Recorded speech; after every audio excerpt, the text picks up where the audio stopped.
Hello and welcome to TNA Top 10, episode 123, November 2nd, 2025. I said I would not comment on the new intro, the generic intro, but I have to because I used to use that old thing and really get pumped up and really bring it with my hello and welcome thing. But for those listening to audio, you still hear that part. So, you know, Stupid YouTube and its but rules. that's why I'm not really bringing it on the hello and welcome part, just to let you know. I'm not sure how we haven't gotten banned because of me yet, but Terry, go ahead and do your introduction first.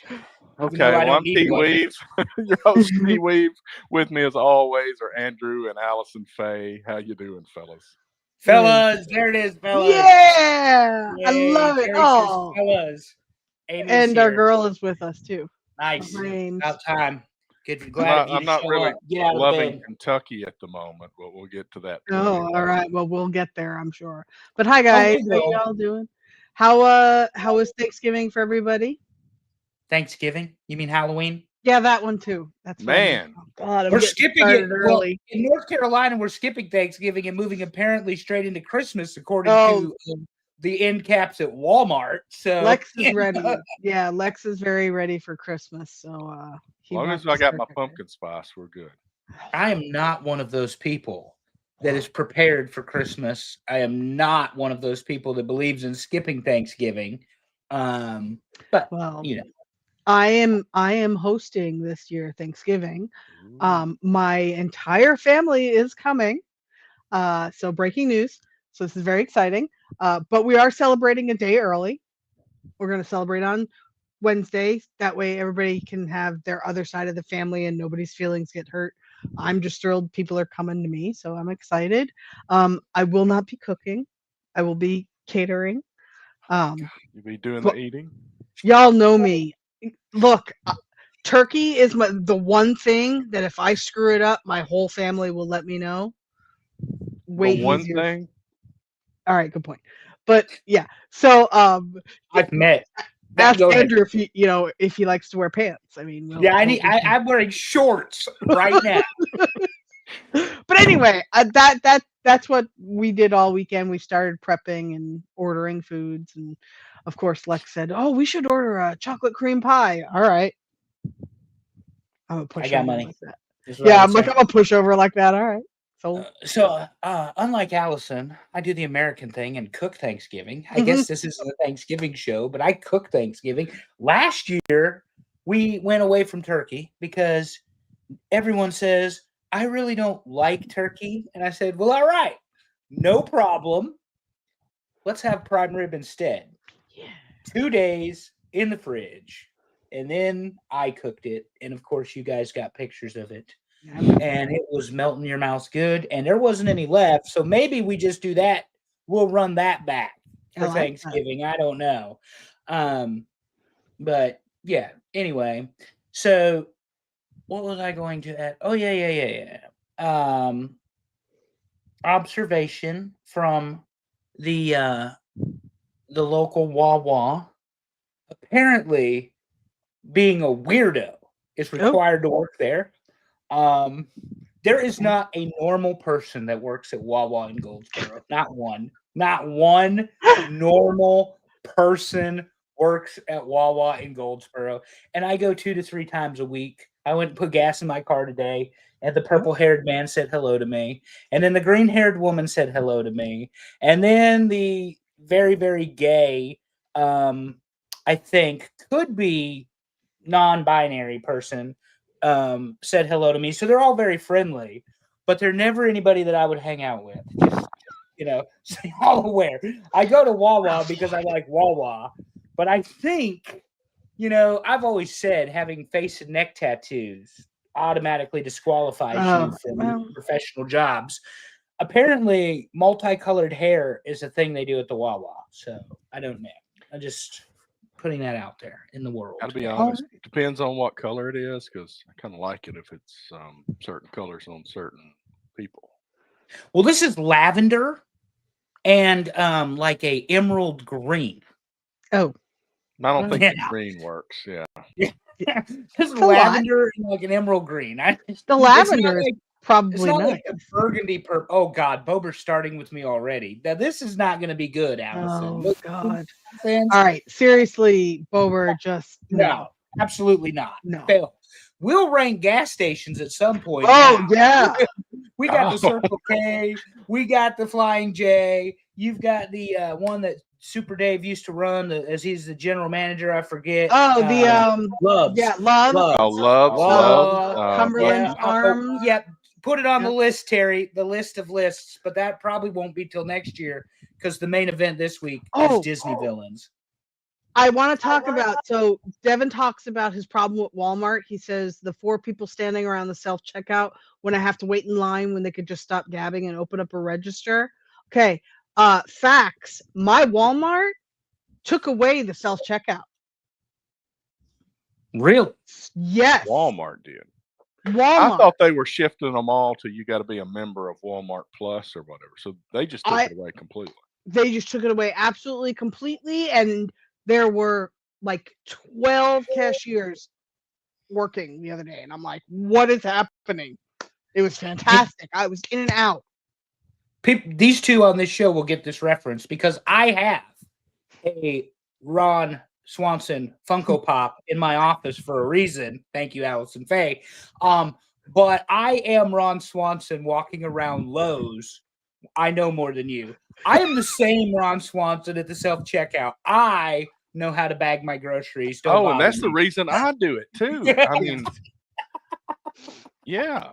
Oh, and I go at Kroger. Okay, you just hit on something here that I've been meaning to talk about. Oh, I go to Kroger and I go to the self-checkout, and the little old lady starts bagging my groceries, and I'm like, "Hey, lady, this is self-checkout. I wanted to do that." Oh yeah. But it's a little old lady, so I don't want to be mean to her. She's trying to help, but I'm like, I came over here for a reason. Yeah. So self-checkout, the reason I use it, there's a couple things. First, I have recyclable bags that are washable. So I use those. That Second, kind of surprises me. Yeah. Well, have you seen the quality of the plastic bags at Food Lion, Walmart, Harris? They are trash. I don't know. I go to Costco. They don't know what a bag is. Yeah, they're trash. Now, Sam's Club doesn't believe in bags. Bring your own or use a box. But same principle as Costco. But like the bags, the quality of the plastic bags is terrible. And of course, they don't have paper, which also annoys me. So what I do is I put all the cold in one, all the cans in one, because you guys know how I am. It works for me. But that's why I said I do this better than you. One of the last times I used a regular register, the person mixed everything together, and that does not work for me. I do not need the toiletries with the food and the raw meat with the dry goods. Don't do that. Yeah. Do not do with the cold. Yeah. The stuff that if I'm lazy and I want to leave it sitting on the counter, it's not going to hurt anything. Put that together too. One of Lex's internships is at the grocery store, and one of the jobs he has is bagging. And he says, nobody ever complains that I take my time because the right things have to be in the right bags in the right order. He is going to dominate this. Yes. That's right, kid. That's right. It's Lego building 101. Okay. Another thing I've been meaning to complain about on here. This is bringing some good stuff up. Okay. When I order a pizza in 2025 and put corn on it or what? Yes. And put corn on it. I have to recut the pizza just about every time because they don't know what the hell they're doing. Yep. It is rude. It is rude. Like you go to like we're at work and they serve pizza, because it's a Saturday, so they're busy. Yeah. And you're going to grab one piece of pizza, and now you have to put your hands on two to separate them. Very good call. Yes. I may have said that last week. I don't know. I thought about it last week. I don't definitely not because I didn't say you put corn on your pizza. And everybody who's listening and watching, this is a true thing because we know we're new to the Markout Moments pod, which we really appreciate the channel. Terry thinks corn belongs on a pizza and will die on that hill. Oh my God, that is so nasty, Terry. What else? Sausage, corn, onions, and sausage is a great color. He will die on this hill, folks. It's just like that junk candy that he likes for the gas station stacks. The bottle caps. He likes bottle caps. Hey, Don't- hey, yeah. you're talking to the girl who loves Bit O Honey, all right? So You're also 90. So I'm there's that. very much 90. That is correct. How many naps did you have today? Oh, wait a minute. Let me direct that to another person. Amy, how many naps did you have today? I had 2 naps. Two, Well, I had I 2 had little one, but naps. I think I'm still sleeping at the moment. So if I'm sluggish during this show, blame it on that. Well, you better wake the hell up because you had big news out of Auburn today. I got to get so- fired up for that later. So, Oh, Amy had no naps today. just so so she you won't know. be here for the whole show. Is what. She's gonna fall That's what I asleep. just heard. Yeah. Just yeah. about when I would, she's gonna fall asleep. So let's go ahead and dive in. Why don't Let's we? do it. First topic: the World Series, and the Dodgers win the series 4-3. Last night's game was great. What we had 3 extra inning games out of the 7? Almost Is that- every game has been great. So yeah, this is one of the best World Series that I've ever seen in Yep. all of the years watching baseball. I sent you guys this picture from the MLB network. The man in the middle, Yoshi Yamamoto, deserves all the flowers for his performance in the playoffs this year. Two complete games in terms of making it all the way through. He pitched 6 innings Friday and threw 96 pitches, and they bring him in the 9th inning in trouble. He closes it down. They go to extras. He pitches the 10th. He pinches the 11th, and the Dodgers are back-to-back World Series champions. And for the 6th consecutive year, the winner of the World Series has somebody named Will Smith on the team. Wow. And Will Smith was the hero in 2 ways yesterday. That play at home. We're getting real picky with replay when we're talking about did the cleat touch the plate. Oh yeah, it was very close. That would have been a horrible way for Game 7 of the World Series. Absolutely on a agree. replay, particularly this World Series, this World Series. I mean, this has been so much fun to watch. And I'm going to take. I'm wearing the Yankees hat. We haven't fired Boone yet, which needs to happen. And here's why this needs to happen. If it was a significant game against either of these teams, and it already happened once this year, Boone would have lost. So last week, John Schneider, during the 18-inning game that eventually the Dodgers did win, decided that he was going to intentionally walk Shohei Ohtani 5 times. He also, in one of the sequences in the 16th inning, walked Mookie Betts right after he walked Shohei. So you got 2 on base for home run killing Freddie Freeman, but he wanted a lefty on lefty matchup.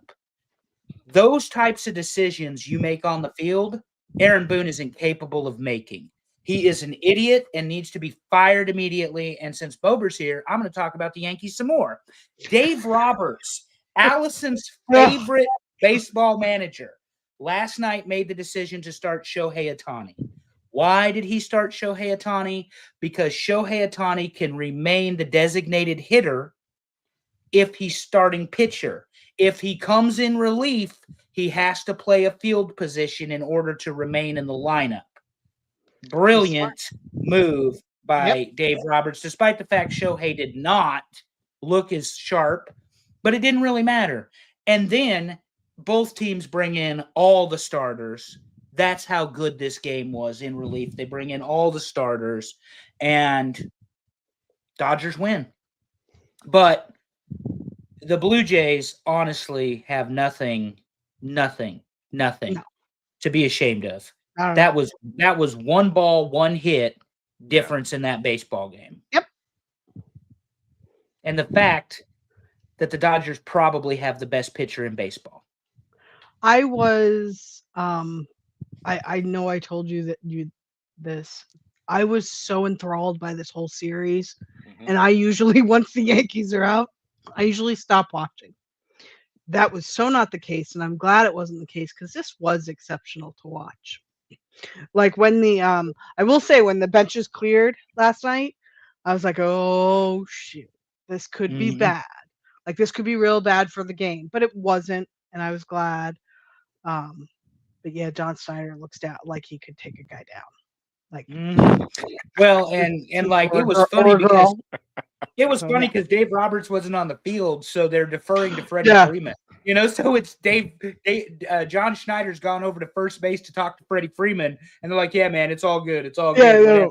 They hit pitch, but this was one of the best World Series, and why wouldn't it be? The Blue Jays. When people ask me who's going to win, I said the Dodgers in 5. Why? They got $1 billion roster. Right. Here's the thing, though: the Blue Jays never quit playing baseball all year long. They talk about the statistics: 50 come from behind wins. You know, they owned the AL East this year, and John Schneider is a fantastic manager. He did so much with so little compared to what they have in Los Angeles, in New York, in Boston. These guys are opening checkbooks left and right. So John Schneider spent 16 years in the Blue Jays organization, and as much as I would love for him to be Aaron Boone's replacement, more than likely he ain't going anywhere outside of Toronto. But anyway, great World Series. It wasn't a sweep. It wasn't 4-1. It was a really, really, really competitive series. And again, good for the Dodgers. The young guys did it. The old guys did it. People were shitting on Mookie Betts all week because he didn't have a hit, but he did have multiple double plays with the jump throw, and that's what ended the game last night was the double play to Freddie Freeman. I mean, you can't. I did see a good meme, and I shared it with you earlier.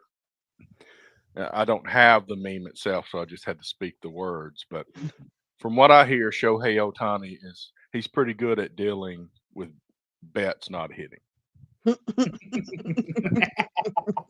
Well, I'm sure he's got a couple of bonus payouts now that will find their way to a casino somewhere. Well, and you want to talk about silliness. Next year, the Dodgers have Shohei and Yamamoto in the starting pitching role, and they have Roki Sasaki in the closer role. That's right. I thought you were segueing to wrestling when you said I know. I was like, that was pretty good. Yeah. Well, no. Yeah, you are, because we're going to talk Saturday night's main event. Saturday nights. We're talking the real wrestling, not the garbage wrestling. I told Amy, my friend today, I was wearing I've retired all the AEW shirts to gym clothes. One of them is an FTR shirt that says Living Legends. Apparently, I'm down 4 pounds, and I told her that's just because that FTR loses everything these days, so that must be helping me out. Anyway, Terry, Saturday night's main event had a dark match. And it did. Apparently it did. I didn't see it when I turned on the show and started watching, but Bailey beat Raquel Rodriguez in a dark match.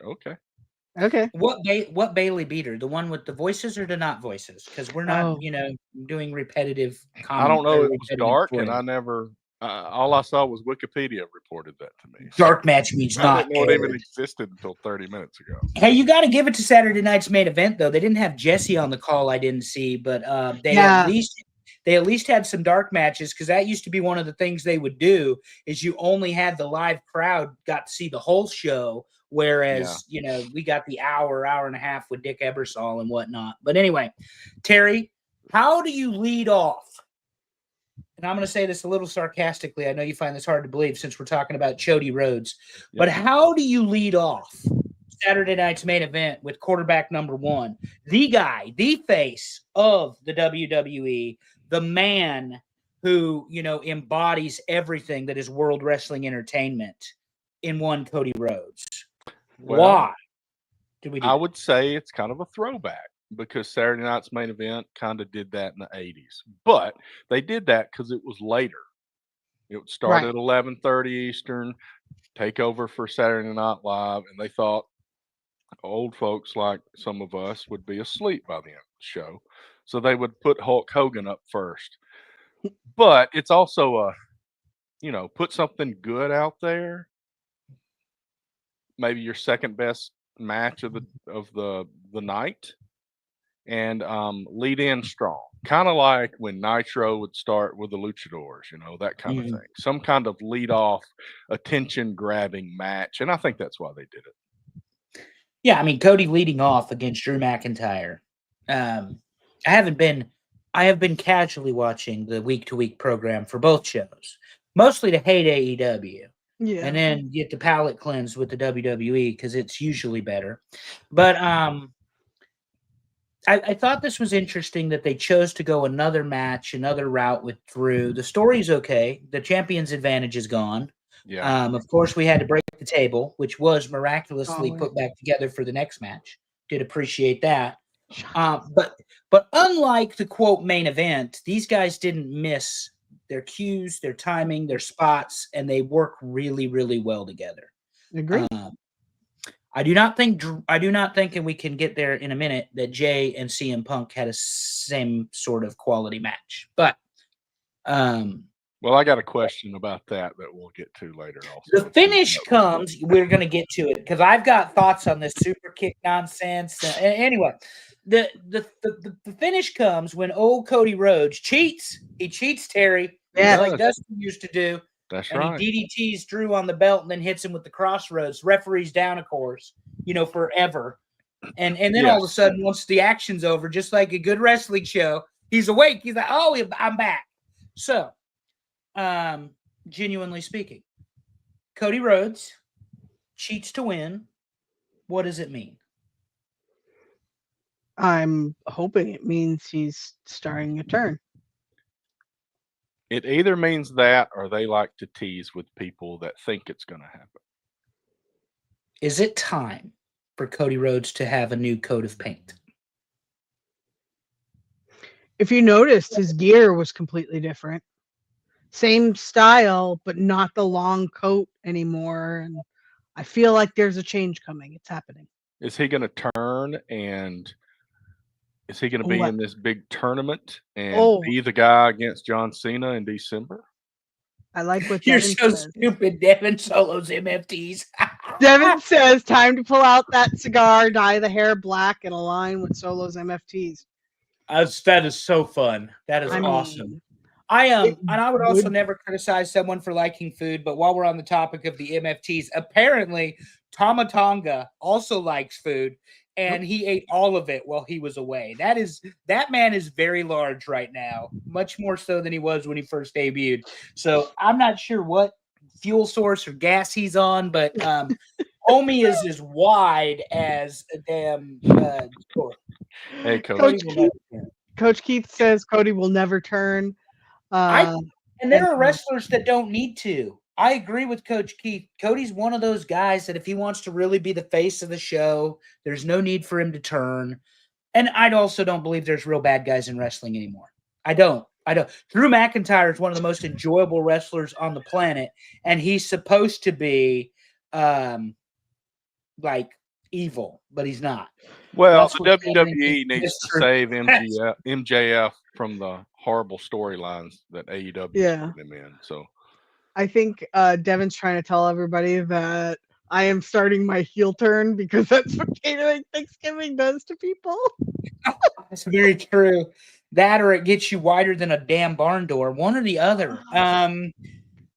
So yeah, I thought the match was fine. I don't know where they're necessarily going with the story, which I appreciate. But again, I've not been watching 3 hours of Raw, 2 hours or 2.5 hours of Raw, 2 hours of NXT, 2 hours or 3 hours of SmackDown. For all of us, you're welcome. I watched it. I watched it in clips that are sent to me and on Twitter a lot of times, and then I'll watch what makes sense. Like today, I watched this whole show, and I thought this match was very, very good. And again, I don't think there's any problem with the match. There's just no teeth to it. No teeth to the story. Yeah. And Jade has a belt. Yeah. My goodness, it's about time. Allison, talk to us about Jade Cargill, please. Her outfit was fire. Her gear was fantastic. She looked better last night than she has in a very long time.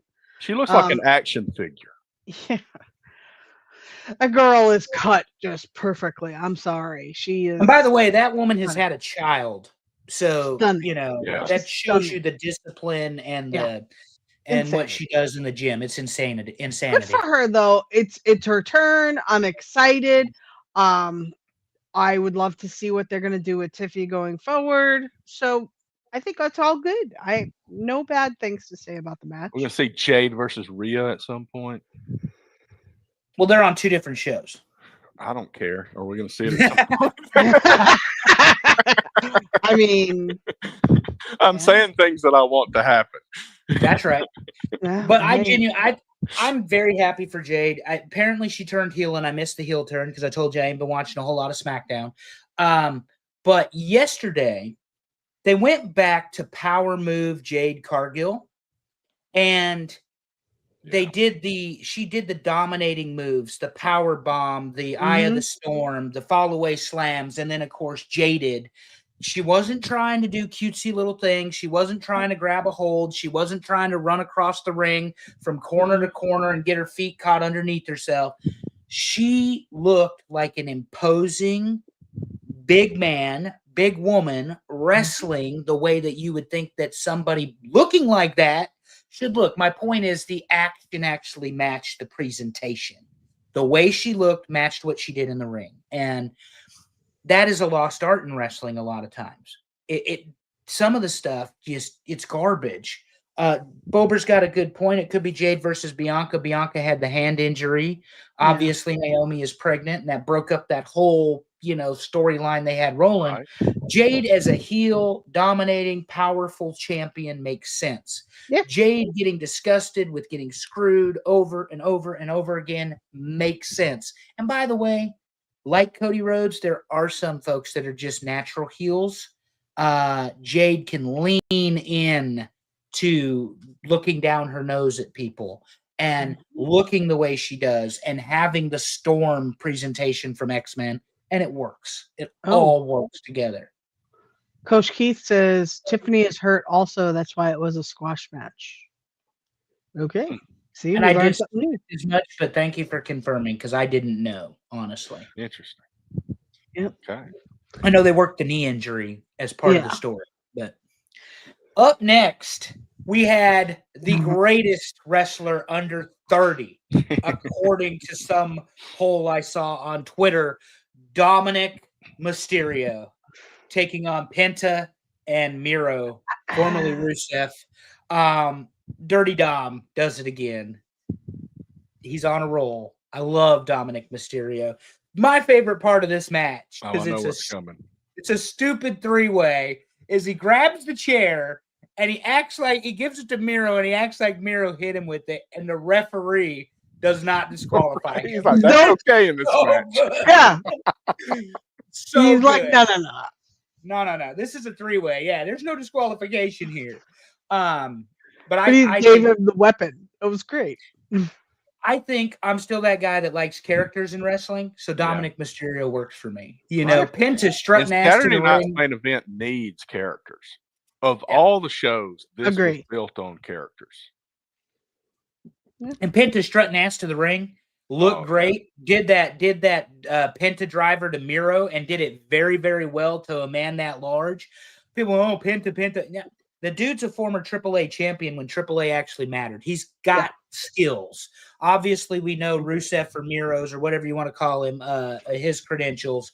And then Dominic just continues to get better and better. And what gets better is his character work.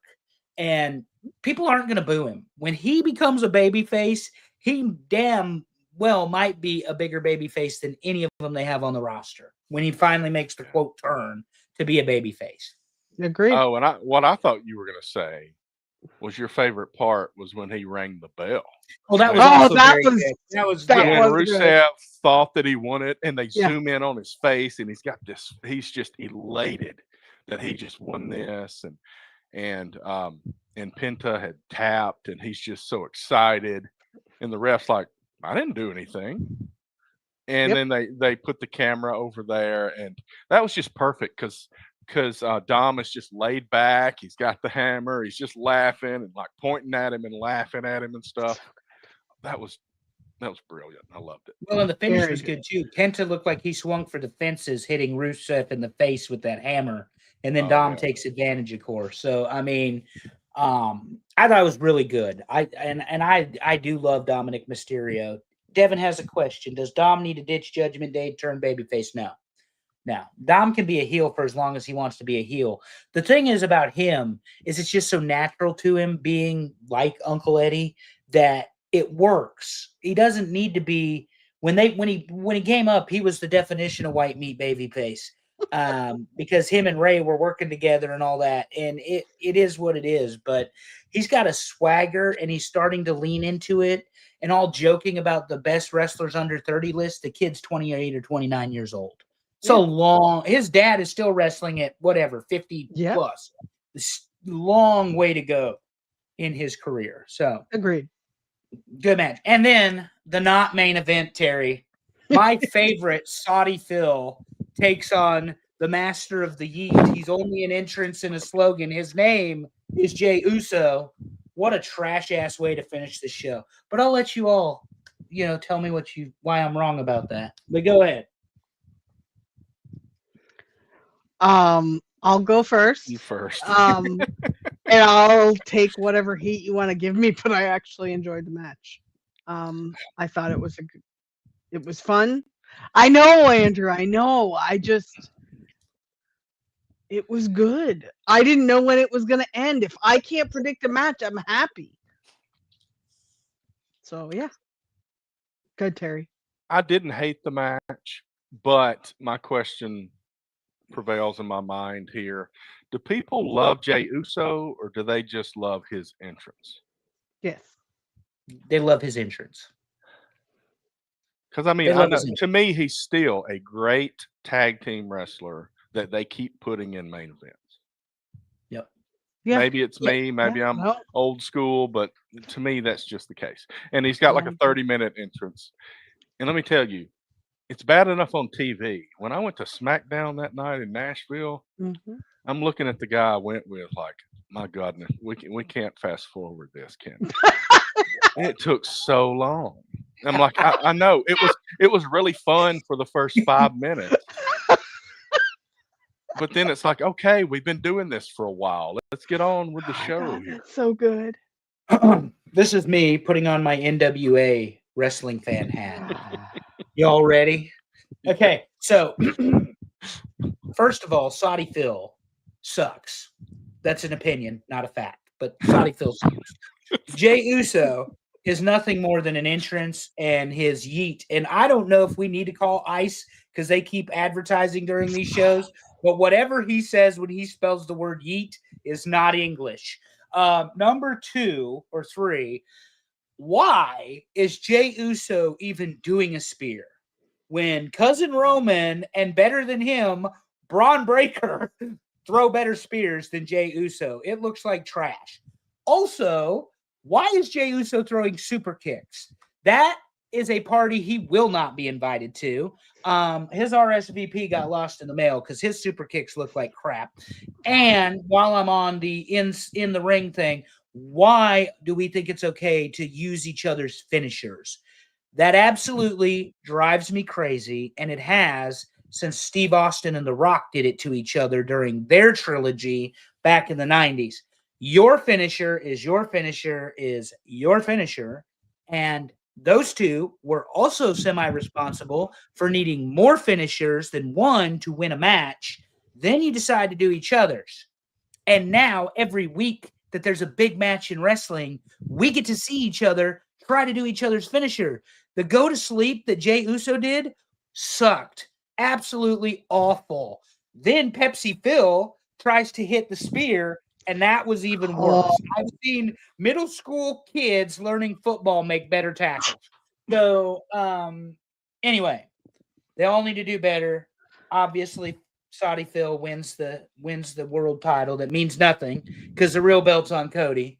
And all of that alluding to the foot things, the shoes they were showing was just a Royal Rumble ad. It's not a new faction, everybody. Sorry. But there was a big, really exciting news drop right before the main event. And I was so excited because I knew Terry would be just so thrilled that John Cena's final opponent will be determined in a 16-man? 16. Tournament. Now here's the thing. WWE doesn't do this very often, so I'm good with it. I liked WrestleMania 4 more than most people. It's not like they got one going all the time like AEW. completely agree. But as soon as I heard it, I started laughing so hard. But here's my question now, because there were two people that I have heard rumored to be Cena's last opponent. One is Gunther, one is Brock. If it's Gunther and you're doing a tournament, kind of ruins that surprise, right? If it's Brock and you're doing a tournament, it Agree. ruins the surprise. Agree. 100% agree. 100% agree. So do we now think it might be somebody else? So I don't know, and I'm going to not try to hurt anybody's feelings because wrestling is better with John Cena in it. But Mhm. this story with John Cena's last year has been an absolute shit show. Thank you very much, Dwayne "The Rock" Johnson. You have 100% ruined this, and they tried to get it back on track. It's not hitting. It's not popping. It is not good. I don't care about 16 people, whether Bailey's involved or not, wrestling to be in a tournament for the right to wrestle John Cena's last match. There is no story that you can win on or use on the show that you won a 16-man tournament only to lose to the quote greatest of all time. It's a build up to a letdown. Is what Right, Yeah. exactly. Yeah, no, that's So- true. And the only thing it is like when Old Yeller got rabies, we're finally going to take him out back and shoot him. And Oh, John Cena is going to be a statesman for the WWE. Thank God.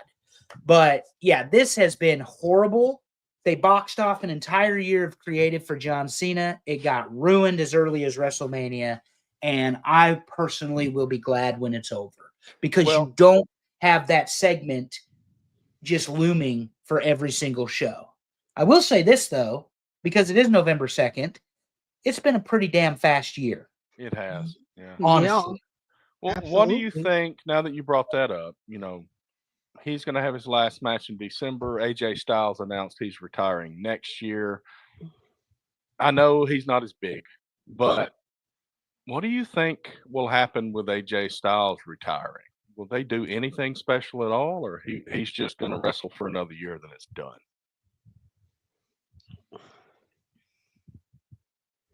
I figure they'll center his last match around either a PLE or a Saturday night main event.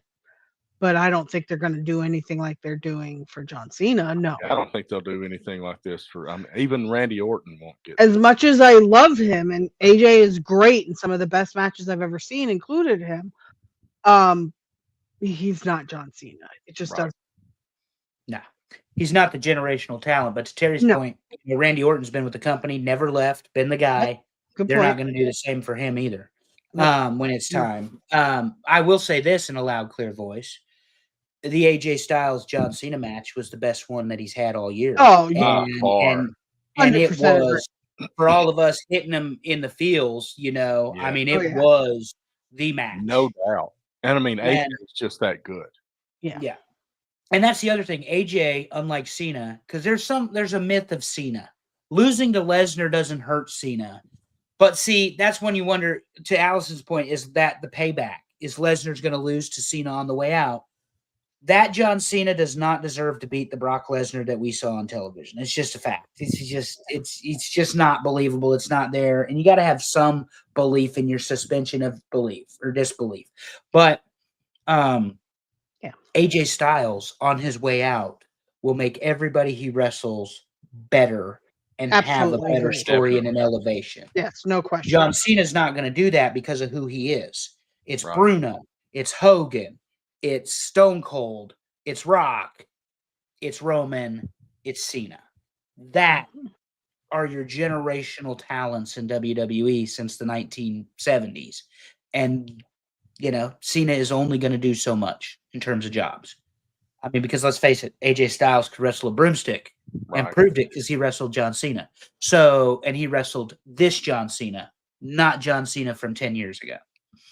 Yeah, and they just got different roles, and that's just part of it. We don't think about that. They're individual wrestlers in the storyline trying to do the same thing, but in the actual grand scheme, they have different purposes. Yeah. And they're fine with that. Exactly. Well, let's get to the football, why don't we? And let's talk All about right. week 10 because there might be a rant in here somewhere or two. Well- All right, so here's some scores from week 10. Penn State plays Ohio State, and it wasn't quite the Penn State-Ohio State game we're used to. Ohio State smashes them, as you would expect, because Penn State's already fired Franklin, and there's been a big letdown this year. No quarterback. Drew Aller's out. It was 17-14 at halftime, and Ohio State come out and they just ended it. I mean, they just ended it. It was in Columbus. I said that Ohio State would win by 5 touchdowns. They did not. Good for Penn State, but Penn State is playing for next year at this point. And they're not a team. And then you go to damn Indiana and old Signetti 55-10 against Maryland, just running it up. You think Indiana might be the number 1 team when the poll comes out this week? I do not, because I live in I've a heard world people where say Ohio State is your defending national Well, champion. And up until this yeah. weekend was averaging 5.5 points on defense. Julian Sayin throws for over 300 yards. Big ball football happening in Columbus. And everybody knows I am not an Ohio State fan. But until somebody beats the Buckeyes, they're the number 1 team in the country. I agree with that from my perspective. I just kind of wonder the committee is just, or the poll, whatever they have these days. The debate to me some is between weird 2 things. and 3. Is it Indiana or is it A&M? And actually, it's probably going to end up being Alabama, just to piss everybody off. But, Boy, that would piss everybody off. But Ole Miss made a showing, 30-14 victory over South Carolina. Georgia Tech with their first loss. Don't jump yet. South Carolina added the offensive coordinator to the fired people. Mike Shula. Shula is done. And so, Beamer's going to be gone too, more than likely out of Columbia. But to your point, Terry, Georgia Tech comes to Raleigh, and the Wolfies do what they do once a year. They're going to show up and play football against a team they have no business playing and win. And they did. They did. It's been Clemson before. It's been Notre Dame before. This year it was Georgia Tech. And Georgia Tech with their first loss of the season. So that chart will be updated, and that's not the only undefeated that got beat this weekend. Navy also got beat. I don't show that here. Yeah, North Texas beat Navy, which Whipped them, I was. Yeah. Well, they were favored. North Texas was favored. I went 3-7 in the picks this week. Oh, I didn't even. Yeah, I have a good week. Oh no. No, Alex, our buddy's still in front of us. He's Alex. smoking. and the 3 of us. Allison, yeah. Yeah. Oklahoma, Tennessee was one that cost me a pick. I thought Tennessee was going to have more for Oklahoma, particularly with Oklahoma's suspect offense. And it was in Tennessee. Right. You're at the Rocky Top. And Tennessee couldn't get it done. To me, it was 2 teams that were a little bit overrated playing each other, so I didn't know how to field that one. But yeah, Oklahoma with a big win on the road. I don't know how the committee's going to field it because I bet you Oklahoma's on the top 12. Probably so. Yeah. And West Virginia with a big win here. Dig it, Terry. Country roads. 45-35 at Houston, and Houston was number 22 in the AP poll, so now they're going to drop out. They're going to drop all the way out, and old Rich Rod finally gets a win. Don't worry, Terry. This is where West Virginia is going to start to become that powerhouse again, because he almost had a job at Alabama back in the day. He did. That's what I heard anyhow. My friend Terry told me that, along with everybody in the media. I think they interviewed him. I may be making it up, but it seems like they had like an announcement and everything. He went to Michigan, and they bounced his ass and then put Brady Hoke in there. Just so you know, Coach Keith has been waiting for this all week since Andrew's favorite coach. We're going to get there. We're going to get to Matt Rule, Coach Keith. Don't you worry about that. He made some serious mistakes yesterday, and I am ready. Notre Dame, Georgia Tech, Miami, y'all won't win again this year, Bober. Oh, my God. Bober and Devin have started. There they go. Notre Dame, Georgia Tech, Miami. That's a murderer's row, I'll give you that. But Miami also got beat yesterday, probably on the next slide. Sorry, Bober, but that's the only mention of Pitt we're going to have tonight. Pitch young quarterback doing a great job. He is about to get tested. Anyway, Terry, what's next? Let's go ahead and get it over with. Rip it off like a Band-Aid. Auburn changes quarterbacks against Arkansas and gets a win because of the defense and the kicker. I said that last week. It was because of the defense and the kicker. And sure enough, this week, Auburn hosts Kentucky, who had won 2 ball games coming into this and only gets a field goal the entire game. And people act surprised when the offense that is led by the quarterback that didn't score last week also doesn't score this week. I told you guys this. They didn't score a touchdown after they changed quarterbacks last week. The defense played their asses off, and the kicker kicked 6 field goals. I don't know why we thought we were going to smash Kentucky with this offense. That being said, I got a lot to say once we get to the fired coaches page, obviously. Neither team, the defense played great. Both had, they almost had exactly the same number of yards here. Daniels 13 to 28 for 108 and an interception. The sad truth is the most talented, most capable quarterback on Auburn's roster is Jackson Arnold. He holds on to the ball too long and he gets sacked, and that's gotten their way. But that doesn't take away the truth that he is the best quarterback on the team. Yeah. And here's the other problem, Terry, for someone like yourself. The front 4 or 3, I guess it could be, of Auburn, depending on the scheme, is the best in the SEC defensively. Oh, yeah. Maybe Oklahoma. Oklahoma's done pretty well. I don't think so. That's the only debate I would have would be those two. They are so good on the defensive line of Auburn. Absolutely. And then you add the linebackers to it too. Yeah. But Mark Stoops still knows how to play defense and win football games. He just ain't done it this year.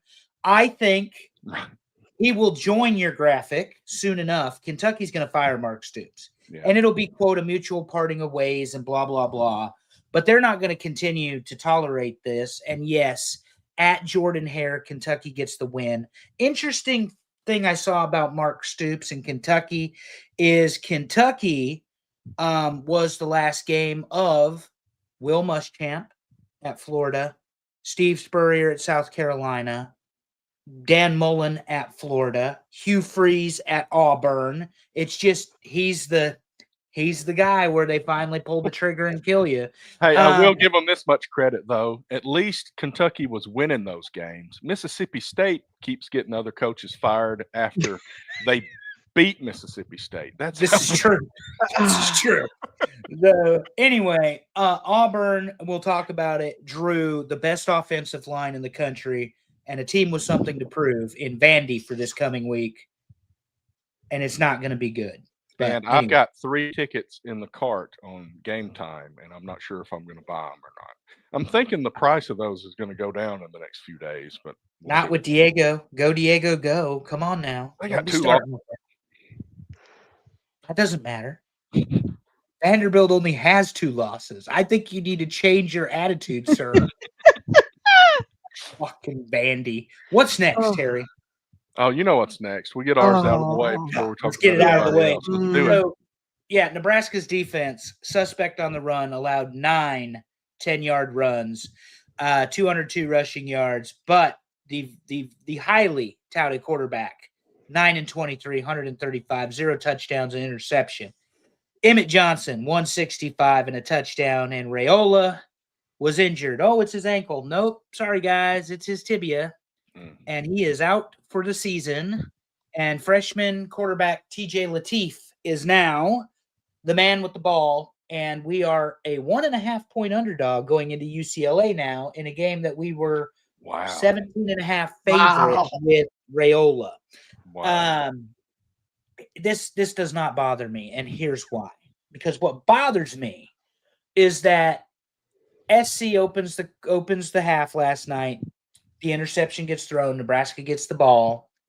And for the 28th time, Dylan Raiola gets sacked. 28 times in 9 games he has been sacked. On this sack, he's hit in the face in the helmet, and then he has a man drop hip tackle him, which I'm okay with. Doesn't bother me. I know it's an NFL rule, but it's not in college. Rolled up his leg. They sent him to the tent, taped him up, blah, blah, blah, blah, blah. They stop SC. Go ahead and get a freshman quarterback and TJ Lateef to come in.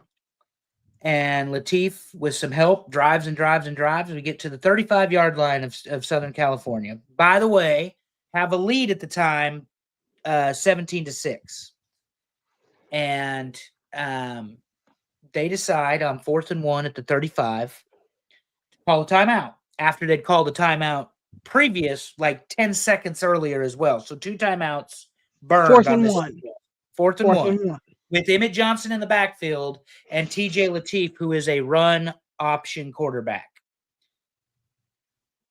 They kicked field goal missed. And then the kicker kicked another field. I guess it was 14-6. They could have gone up 21-6 if they'd scored a touchdown. So they missed that opportunity, 17-21. Obviously, here comes SC, and they score. They shut down Lateef because, in the brilliance of the coaching staff, they decide they're going to play conservative football calling with TJ Lateef. We're just going to become one-dimensional, hand the ball to Emmett Johnson. He's over 1,000 rushing yards in 9 games. He's the number 1 rushing running back in the country. But we've decided that we don't have a game plan for our backup quarterback. It's never a thought that a man who's taken 28 sacks could potentially get hurt, even though he's come up gimpy 3 or 4 games in a row. They lose the game. Conservative play calling. And Nebraska's, I've seen this show before. I've seen this before. But they're going to have a better game plan against they're going to have a better game plan against UCLA with Lateef. And I think that Holgorsen is very capable of doing so. But this is a quarterback that's going to beat you with his legs first. You have the number 1 running back in the country. Maybe we should run the ball. You know what else doesn't happen if you run the ball, Terry? You don't give up 28 sacks. And your $3 million quarterback doesn't get hurt by getting rolled up by a 300-pound defensive lineman. You don't get hurt when you run the ball. At least you not when you're going to get sacked. So anyway, looking forward to that. Now, to Coach Keith's comment about Matt Rule. We have decided at the University of Nebraska that we would like to extend Coach Matt Rule to 2032 because God forbid he go to Penn State. They didn't want him in the first place. And now 90% of his salary is guaranteed through 2032. They're going to give him all the facilities. The one good news for any Husker fans out there about the contract is he had said 3 weeks ago it's going to take $30 to $40 million to be a competitive university with all these other teams, speaking specifically of the Ohio State, the Alabama, the Floridas, etc. They're going to give it to him. So now it's put up or shut up. And, Nebraska loses another 1-score game. Rule loses another top 25 opponent. And we march on to UCLA. Sorry. And I thought I was heated. Well, I thought we were heated. I'm typing something in the chat in response here.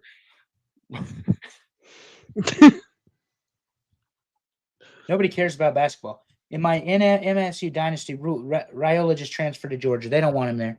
Nobody. We're really warming up the villain talk. This is true. Yeah, so I think we brought out the villain Bober with this whole series. Yeah, Coach Keith says Nebraska's a better job. So this is the other thing. One other thing, Terry. Get your drink because that's your cue to drink. Just one more thing. One more thing. This is genuine though. Coach Keith is not wrong.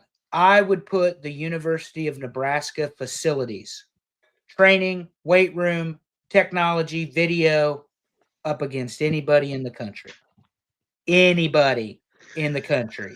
Because they just spent millions upon millions of dollars doing that. And the next build is adding another 15,000 seats to the stadium. To be over 100,000. God bless. All right. Let's move on to the next game. Why don't we? Please. My blood pressure can't. Oh my God! Speaking of blood pressure, Is that Cincinnati? It is that's Cincinnati. Cincinnati, Allison. They got You that know who ass went to kicked. Cincinnati? Who's that? J- Jason Kelsey went to Cincinnati, and his Oh. brother. Oh yeah, I love how And you his say brother. that. And his, and his brother. And his brother. We don't care about him. So Sorsby got taken down by Utah. Terry, is Utah back? I mean, what in the world's happening in Utah? I mean, This is the- 258 rushing yards, and here comes Amy in Yeah. response to Allison. This is the weekly moment of Allison says, and we got support from the friends here every week. So if you guys enjoy that, expect that around an hour in to the show. Yeah. Anytime Jason Kelsey is mentioned. That's right. But yeah, so Hey, sorry. 258 rushing yards, and then Cincinnati has run the ball well all year, and Utah held them to 122. And obviously, Sorsby didn't do a whole lot. He didn't have any explosive plays. Utah did it the way we like it. They ran the ball and they played defense. And the thing is Utah has a backup quarterback. It is a backup quarterback doing this. They've been doing this with backup quarterbacks for like 4 consecutive years now. Yeah. So the long story short, guys, don't count Utah out. I picked Cincinnati because it was a backup quarterback. I also thought that this would be much more of a defensive struggle, and they come out and put 258 yards. LSU's a dumpster fire. Bring back Saban. I'm kidding. That would be magical, though, for all of the people in Alabama. Things would start to burn to the ground, wouldn't they, Terry? What if somebody from Utah called asking for a friend who might be typing a message? Is it Utes? It's the Utah Utes, Utes. or is Utah that no? Utes. Okay, we'll call it that. Yeah, it's the Utah Utes. Also, soak it in, Utes. I love it, Terry. That is phenomenal. Soaking a Mormon practice for those of you. Right. Go look it up. Or don't. Maybe you don't want. No, keep going. Don't look it up on Urban Dictionary. Keep going. Next. So, Coach Key says, guys, real quick, what's your opinion on LSU governor getting involved with the firing of their AD? Look, the AD for LSU, for those of you who don't know, is the same AD at Texas A&M before Trev Alberts got there, who decided to give Jimbo $75 million or whatever it was. Then he gives Brian Kelly some stupid contract. Both paid buyouts, and Scott What's-His-Face got fired. They mutually parted ways. That's code for fired, just not publicly. So anyway, there is no chancellor or president at the university. There is no AD, and there is no football coach at Louisiana State University right now. They are voting on the new president this week, and then apparently they're going to focus on an AD and a coach. So I'm going to ask our audience, because you've all heard me rant on this for 2 weeks. Terry's about to get to the fired coaches page. Who the fuck wants that job? That's what I'm asking. I keep hearing that LSU is supposed to be this great job, but I don't see it. I mean, I think Florida is a much better job than LSU, especially, okay, here we go. Governor, if you want to fire the president of the university, go right ahead. But give some autonomy to this university, this athletic program. And they basically did this. They said, how can we do this as badly as possible? And that is what LSU has done. Yeah, they're horrible. Like this is not good. And this, if you want to be a coach in the landscape of college football as it is right now, why is this the place you would want to go? I don't know. I mean, my question, you're talking about 2025. Before Saban got there, you didn't want to go there. It was pretty trash. Then Saban gets there. Then Miles is there. Then Coach O is there. And it's been a good job since then. But does that have a lingering effect, or does that start slowing down? Well, here's the other thing about those coaches, Terry. Nick Saban leaves LSU after a national championship for Miami. Yeah. Ends up at Alabama. Ends up being the guy that just beats LSU almost every year. The Mad Hatter leaves amid scandal. between the forfeited wins and the money we were paying and the sexual harassment and whatever, and Les Miles, Coach O had one bad season and you showed him the door.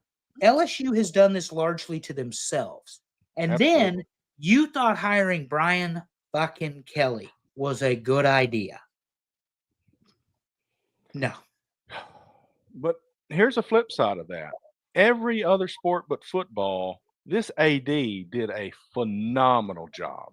They've got multiple national championships across multiple sports that matter. And the governor said, get rid of this guy. No. And all he saw was the $60 or $54 million buyout of Brian Kelly. Yeah. Crazy. So, Other yeah. sports don't matter. That's what that basically says. That's exactly what that tells us. I can tell you this: who is safe? Yeah, because LSU won a national championship in baseball. But anyway, I can tell you who is safe is Kyle Whittingham of the Utah Utes. That guy's going to coach in Utah for as long as he wants to coach in Utah. Absolutely. And he was Urban Meyer's successor, for those of you who don't know. So he's been the head coach of Utah since 2006 or 2005. So anyway. Skeens and Livy Dunn. Oh, yeah. Oh, yeah. Bober talking about LSU.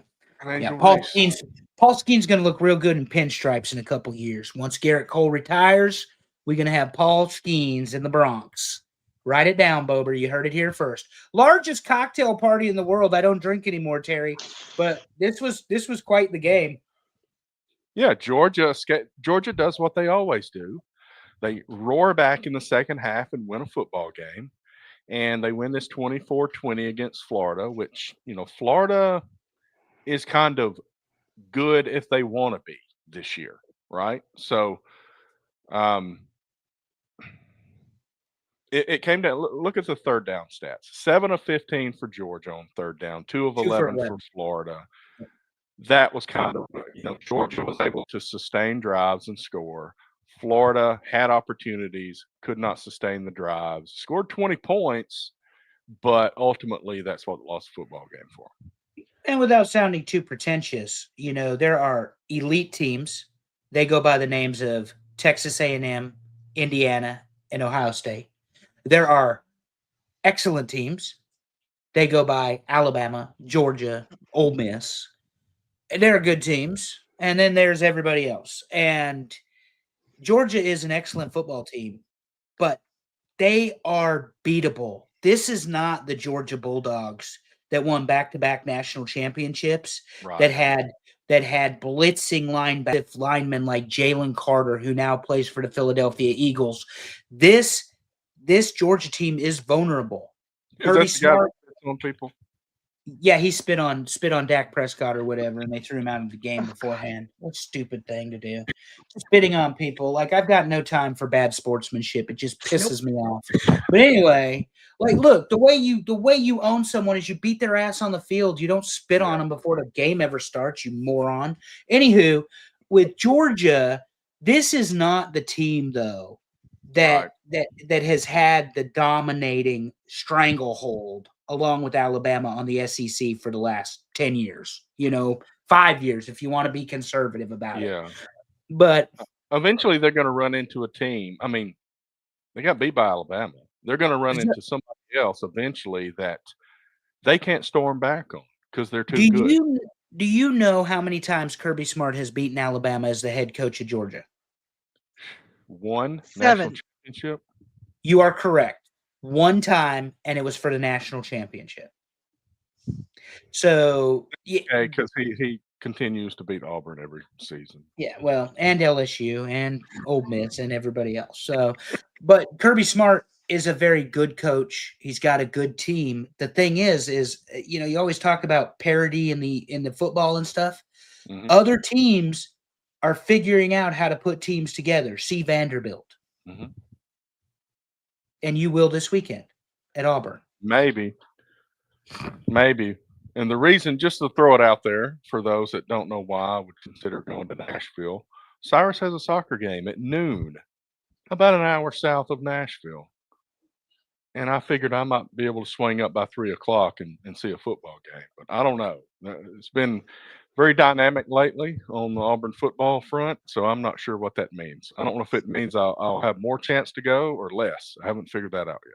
You know. Also, Terry and I have both argued with our own fan bases today over God. nonsense that has to do with football. Good Lord. All right, next game. Here's the Vandy game. Vandy storms back with 21 straight points in the fourth, but that only puts them down by 3. Texas wins 34-31. Pavia, 330 yards and 3 touchdowns. Manning, 358 yards and 3 touchdowns. Firing it up all over the place this weekend. Vanderbilt turned the ball over. Texas scored. That's the difference in this game. Mhm. Defense had 6 sacks. Oh, you mean Texas on paper is actually better than Vanderbilt? They don't play better than Vanderbilt, though. Vanderbilt is a unit. They are a team. Vanderbilt, spoiler alert, is supposed to lose this football game.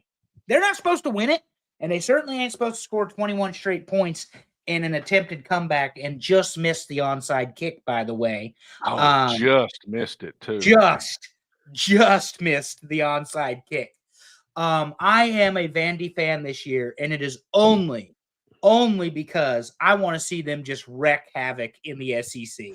No offense to Terry, but I don't think Auburn's going to beat Vanderbilt, and I'll explain that Who in a minute knows? when we Who preview the knows game. what happened this week? But Texas, it took everything Texas had in Austin, which is a very difficult place to win a football game, to beat Vanderbilt. So the days of walking all over the nerds, the engineers, the guys with their pocket protectors and calculators and all this other crap, you can forget it. They play football at Vanderbilt now, or at least they are this year. And the fact that Diego Pavia is having success at Vanderbilt and a homegrown offensive line is a big part of that, is going to give people reasons to look at Vanderbilt when other schools like Kentucky or SC or whatever else in the SEC say you're not good enough to play here. Because Pavia wasn't good enough to play either. And he's ended up at Vanderbilt, and he may complete the sweep. Well, I guess Freeze isn't there anymore, but he could have completed the sweep of beating Hugh Freeze. So, yeah, and I mean, there's a lot of factors there. You know, I picked the Longhorns to win the national championship, if you remember our preseason pick, Terry. So, well, they still can make the playoff, but Pavia will be gone eventually. I don't know if the rules are. I think the rules support him coming back yet another year, but since he played JUCO. The good news is the COVID years are about done, if not done. Yeah, finally, exactly. Finally. So, and TJ Finley will eventually not be a quarterback somewhere. Well, he's not really a quarterback. That's just the position he plays. What's up next, Terry? Let's see. What is up next? I think that's Miami, an overtime loss to SMU 26-20. And boy, I tell you what, Miami over the last 20 years is really good at looking phenomenal after 6 weeks and then falling apart. Yeah. 12 penalties. 12. Ooh. So Rhett Lashley put this out on Twitter because apparently Cristobal was complaining about some of the play called whatever for SMU, and Rhett Lashley thanked the crowd and the fans at Southern Methodist University for being so loud because they had a bunch of procedural penalties with Miami. Carson Beck had the benefit of having a lot of good players around him at Georgia, and he is not Cam Ward, and he gets, I think, in his own head. The last game they lost, he threw 4 interceptions. This game, he threw 2 interceptions. They committed 12 penalties, that says, for 96 yards. Yeah. And SMU, despite the fact they're not having the season they had last year, they're still a well-coached, very disciplined football team, to the point, Terry, where Rhett Lashley will not easily be somebody who Auburn hires now well, he got an extension this week. They announced because he got the extension before they fired Freeze. Exactly. Yeah. Well, he got an extension before they played this game, and Tulane lost a game they should not have lost this week. And I've been following how some of these coaches have been doing in their games that have been rumored for the job. And John Sumrall at Tulane is from Huntsville. He's in the Madison County Football Hall of Fame. There's a connection to the state of Alabama there. That's probably the number one guy that I'm hearing for Auburn. I'll get into more of that later when I start ripping into the fan response. But I think Lashley, they probably talked to Lashley, and he probably got an extension out of it. And I think we're moving on from that. Yeah, I'm going to tell you this. There's going to be a lot of coaches getting paid. Like, I mean, we talk Right. about Rule. Jimmy Sexton knows how to play the Rule got pieces. an extra 2 years because they thought he might go to Penn State. Yeah. Penn State's going to be the biggest flop replacement coach in this cycle. Bank on it. And it is the first step to the fall from grace. But anyway. Well, you know that there are 30 teams around the country that think they are a top 10 program. And every year they're going to find out that they are not. And they're going to have to hire somebody because they thought they were going to hire one guy and he didn't accept it. So then they're going to have to settle. Penn State may have to do that. My top 4 teams in the country, since you just said what you said, real quick. Mm-hmm. Ohio State, Indiana, A&M, Alabama. Those are my 4. Ohio State is a machine. Yeah. You and I could be the head coach at Ohio State. We're going to win football games in Columbus, okay? They have the resources, the facilities, the recruiting, the wide receivers, the personnel. They are an operation. Indiana is a well-coached football team that mirrors the coach. Yeah. Texas A&M is a well-funded, great facilities, but that never mattered, and they've had a lot of coaches there. They've been the Mets of the SEC for a long time. They have a coach now, Terry, and that team mirrors that coach. And then you have Alabama, who's riding on the success of 6 national championships and good facilities, and a guy who's coached with a lot less resources that I think had to find out that he still has to coach. Just because you have the resources doesn't mean you're going to win. But to your point, programs win championships unless you get that special coach that's going to do the on-field plays like a Cignetti, like an Elko, that's going to win football games. Yeah, you kind of alluded to it, but in my head, especially in 2025, you get a guy who knows how to coach up lesser players and win football games, and you put him at a place where he's got resources now, that is a hell of a combination. And hopefully we can see that moving forward from several of these. Well, and I've said it 100 times. Elko's not a sexy hire. Right. Elko was the right hire. Curt Cignetti was not a sexy hire. The funniest thing he said was, "Google me, I win." But then he backed it up. Like they're winning in Bloomington. We made fun of them last year, but I mean they're smacking everybody around. And that's the other thing. They're doing it in style. Maybe they're quote running the score up, but the Mendoza quarterbacks, the first one's the starter, the second one's the brother, that's the backup. They ran roughshod this weekend, and it was both of them. So if they're running their offense, how can you complain about it? Right. Anyway, but point being, there's coaches with resources that have leveled the playing, because I think Kirby Smart's still one of the best coaches in the game, and he's got resources at Georgia, but he is underperforming what they should be doing in Athens, in my mind. Yeah, and it might just be a rebuilding year. And it may be, and I think they're not going to go that far. They'll get to the playoffs. I don't think they're going to go that deep, just because they're gonna meet somebody that's going to require them to play 60 minutes, and they haven't done that. That's right. Moving on to the next one. Oh, here we go. Top 10. And just to let you know, it matches the AP perfectly. Ooh. Number dead 10, on? Yeah, dead on. Number 10, Notre Dame, 6-2. Number 9, Texas Tech, 8-1. Number 8, BYU, 8-0. Number 7, Ole Miss 8-1. Number 6, Georgia 7-1. Number 5, Oregon 7-1. Number 4, Alabama 7-1. Number 3, Texas A&M at 8-0. Number 2, Indiana, the only 9-0 team, I believe, and number 1, Ohio State at 8-0. Yeah, and I would expect that there's going to be a lot of conversation when the 12, it's going to be the college football playoff poll. That's going to be what we move forward Yeah. through November the 4th at 9:00. ESPN's going to release it and whatever, and they'll go through the list. So now it'll be the college football playoff poll. So it'll be top 25, but that's what they're going to be going off. It's not just the AP and the coaches. But here's the thing. There's going to be a ton of debate about that middle. And we've talked about this on this show, Terry. Numbers 4, let's call it 5. Numbers 5 through 9, because 10 at this point, whoever it is, it's number 10. And the same you could say for 11 and 12.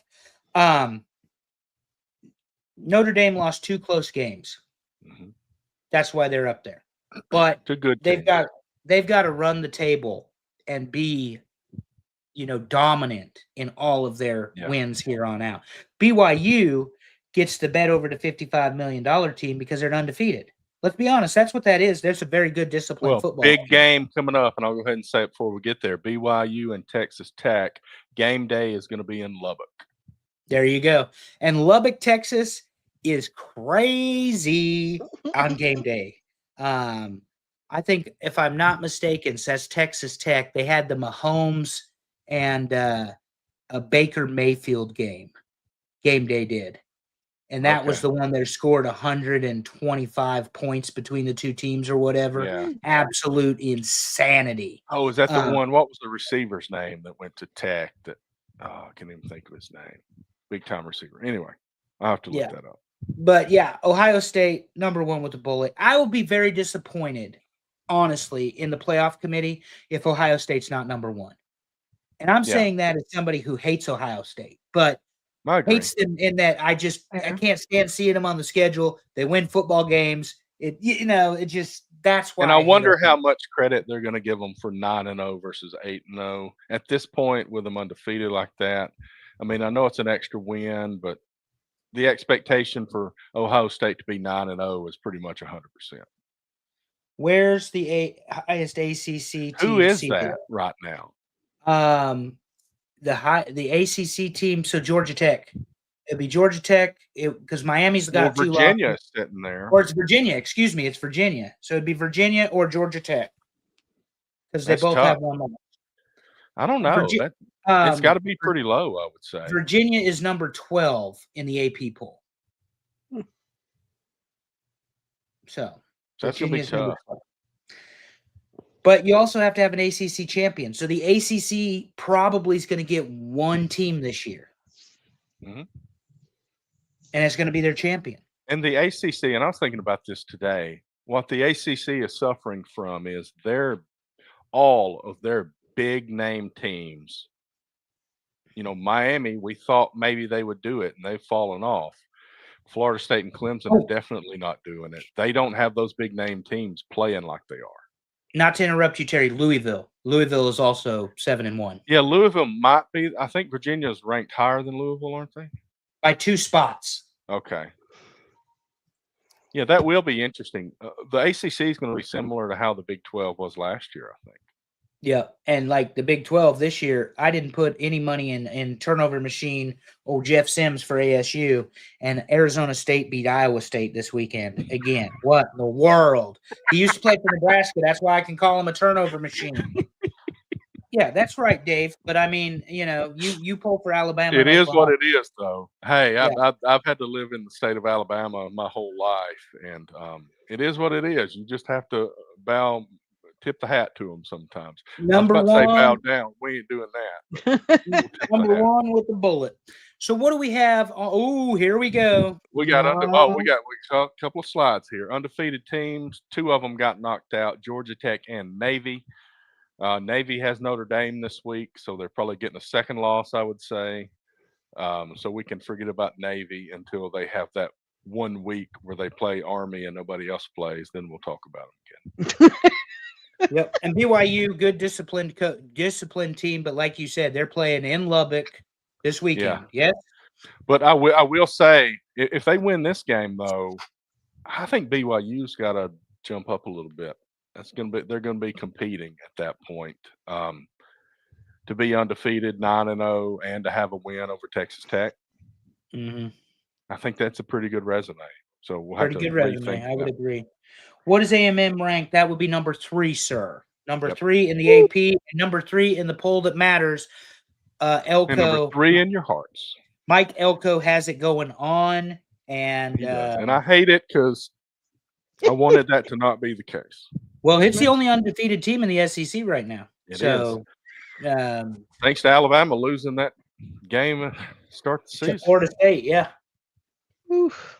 All right, and you let's could talk about Florida. You could see Florida. Excuse me. You could see A&M and Alabama in the home away from home, the Mercedes Dome there, Mercedes-Benz Stadium. Terry, you know what I'm talking about. OSCC championship. Okay, get ready and sit back and listen because now we're Here we talking go. about the Fired Their Coach page. You see Auburn's logo on there now. I'm ready for Give me Terry. a second. So I woke up this morning and I had not heard about the firing yet. But I turned on ESPN just to have a little background, and that Eli Manning show, Eli's Places or whatever, episode 1, it means something to me that episode 1 of Eli's Places was in Auburn because of Toomer's Corner. And they were telling a story about how fans, when Auburn wins a game or something big happens, we roll the trees at Toomer's Corner. So that's a big deal, a big deal to us. We don't give a shit what anybody else says about it. It's a big deal to us, right? And I thought about that. But one thing that struck me, who was on there to talk about it? Patrick Nix, former Auburn quarterback, and Bo Nix, former Auburn quarterback that got benched, got booed by the fans, and went to Oregon and had a fabulous couple of years. And now he's starting for the Broncos, and he is lighting it up. The fan base at Auburn is pretty ridiculous at times. I know, and this is what I'm going to target on here. I know that it has been a struggle for the last few years, but some of the vicious things that I hear and just the lack of support, why don't you just quit watching? You booed Bo Nix and he left after living his entire life as one of the biggest Auburn fans. He left and went to Oregon because you acted like you hated it. And that is what I struggle with. I battle my own fan base. It is embarrassing. I hate it when these tough times come because I know I have to try to be the voice of reason, but nobody wants to listen because they're a bunch of idiots. And that's what's happening right now. Hugh Freeze tried to field a good team and he failed. That's no reason to hate the man. And what I hope happens, and this is in no way an excuse for Hugh Freeze, he was not the right guy. We've proven that. He got fired. Okay, said and done. But what I hope happens is I hope he goes and I hope he gets healthy because in the offseason, we found out that Hugh Freeze has cancer. And he said, I'm going to coach this football team and I'm going to make it a priority. And like I said, I'm not making this an excuse. The issues happened before we found out he had cancer. But I'm looking forward. What can we do in a positive way forward? I hope for his benefit and for his family's benefit, he goes and takes care of that and he's healthy and he lives a great life after that. I thank him for his efforts, even though he was proven to not be the right guy. And I hope the fan base can be realistic. I hope we're not sitting here thinking John Gruden's going to be Auburn's next coach, or we can have a combination of Gus Malzahn as the offensive coordinator and all this nonsense. Support the team, guys. My God. We got to drag it out of you guys sometimes. And it's just sickening, and it really frustrates me. And that's all I'm going to say about that. That's the only coaching position that I've heard that has been a firing this week so far. Well, Lane had his chance to come, but he stood us up at the altar just like Kirby did. Well, that's what I'm Um, saying. Like, there's these people, Terry, not to now let you take a breath and a drink. There are people that think Lane Kiffin is the number one candidate for 5 or 6 of these jobs. Ladies Yeah. and gentlemen, Lane Kiffin's not leaving Oxford. You can win 10 games a year, get paid $12 million, be in a good place with your ex-wife, your children, your current partner, and compete to be in the playoffs and even win the things in Oxford, Mississippi. And you tried Tennessee and you tried USC. Yeah. And neither of them worked. You tried historic programs. It's your turn to make the mark. I think Big Game Lane stays. And the only team with the chance of pulling him is Florida because of his love for Steve Spurrier. And that is the only thing I'd say about that. And never win a big game again. Yeah, so I don't believe that either, but my expectation is this. Okay, so the interim coach is DJ Durkin. He's been a head coach before. Things happened, things that were not great happened while he was at Maryland. You know, he's kind of moved past that, and he's been, he was at Texas A&M. He did a great job. Came to Auburn. We've talked about how great his defense is. I'm ready to have a defensive-minded head coach again. It's been a while for Auburn. Chiswick was the last one, and he wasn't good. He wasn't good. But before him, there was Tuberville, and Tuberville had a great run. I'm ready for a defensive-minded coach, have a great defense every year, and hire somebody good as an offensive coordinator and just let them have it. Let them have the offense. I don't know who that would be. I'll support whoever they hire. If they want to go with Durkin as the head coach, I will support the hell out of him. If they want to get rid of him, I will say that I expect a lot of players to transfer. If Durkin is kept, maybe they keep some of these guys. I don't think you base your hire on keeping the roster you have. You base your hire on who is the guy that's going to be here in 10 years still winning football games. Yeah, and as you know, the transfer portal for Auburn is now open. It is, and there's some talent. There's a lot of talent. Aaron Murray has been real vocal on Twitter about he just does not understand with the talent level of Auburn's offense how that unit can be so horrible. And he would know. He was the quarterback for Georgia, That's right. Won a national championship. I think it was Aaron Murray. No, maybe not. Maybe he played for one. He was there when in 2010. Yeah, that's right. I'm thinking of the other guy. But anyway. He had to run in with Nick Fairley, and then his mama got on social media. That's right. Yeah. But it doesn't matter because Auburn had this is the thing. Auburn had the number 7 recruiting class in the country. Yeah. With Hugh Freeze as the head coach. So that's not the problem. That's not the problem. That's not the problem. I had a conversation with one of our salesmen who's a big NC State fan. He was talking about the NC State versus Georgia Tech game. He says, State's always good for one where they're going to play their brains out. And he was right. This was the game. He said the problem with Dorian, who's probably going to retire because he wanted to retire last year, is he's an awesome recruiter. But once he gets the players to the team and they've got all these – he had Concepcion at NC State, who is now lighting it up at Texas A&M. Right. He had him at NC State. He can get the players, but then it does not translate to on-field success. And just think about Cam Coleman right here, in an offense that throws the ball well. He has been so underutilized at Auburn. Yep. And he's big. Go ahead and let him transfer to Ohio State and see what he does. Just as an example, Terry. They throw the ball hard. Well, let's talk about next week. Here's some games that are notable. Oregon at Iowa.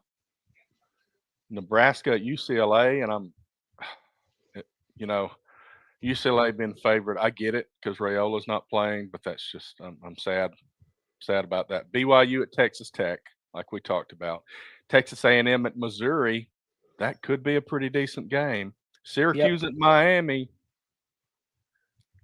I mentioned Syracuse. And I have fans that enjoy Syracuse. Auburn at Vanderbilt. I may be at that game. Who knows? Florida State at Clemson, which is not nearly as sexy as it usually is. And LSU at Alabama. And that's also not as sexy as it usually is. Yeah. So real quickly, Oregon is going to run all over Iowa. They were off, so they didn't play this week. They had to bye. Yeah. And it is in Iowa City. Iowa's always going to have a strong defense, but Oregon's just got too much talent. Nebraska at UCLA, TJ Lateef is going to have himself a day. I have confidence in Nebraska's passing defense. They're going to stop some runs. They're going to win by 10. BYU at Texas Tech, Terry. Game of the week. Game of the week. But I think BYU's discipline wins out over Texas Tech's money. Okay. A&M will beat Missouri with the defense and the special teams. Syracuse getting dog walked, Devin. Sorry, buddy. Miami coming off of a loss at Miami. No, sir. Not happening. Auburn at Vandy.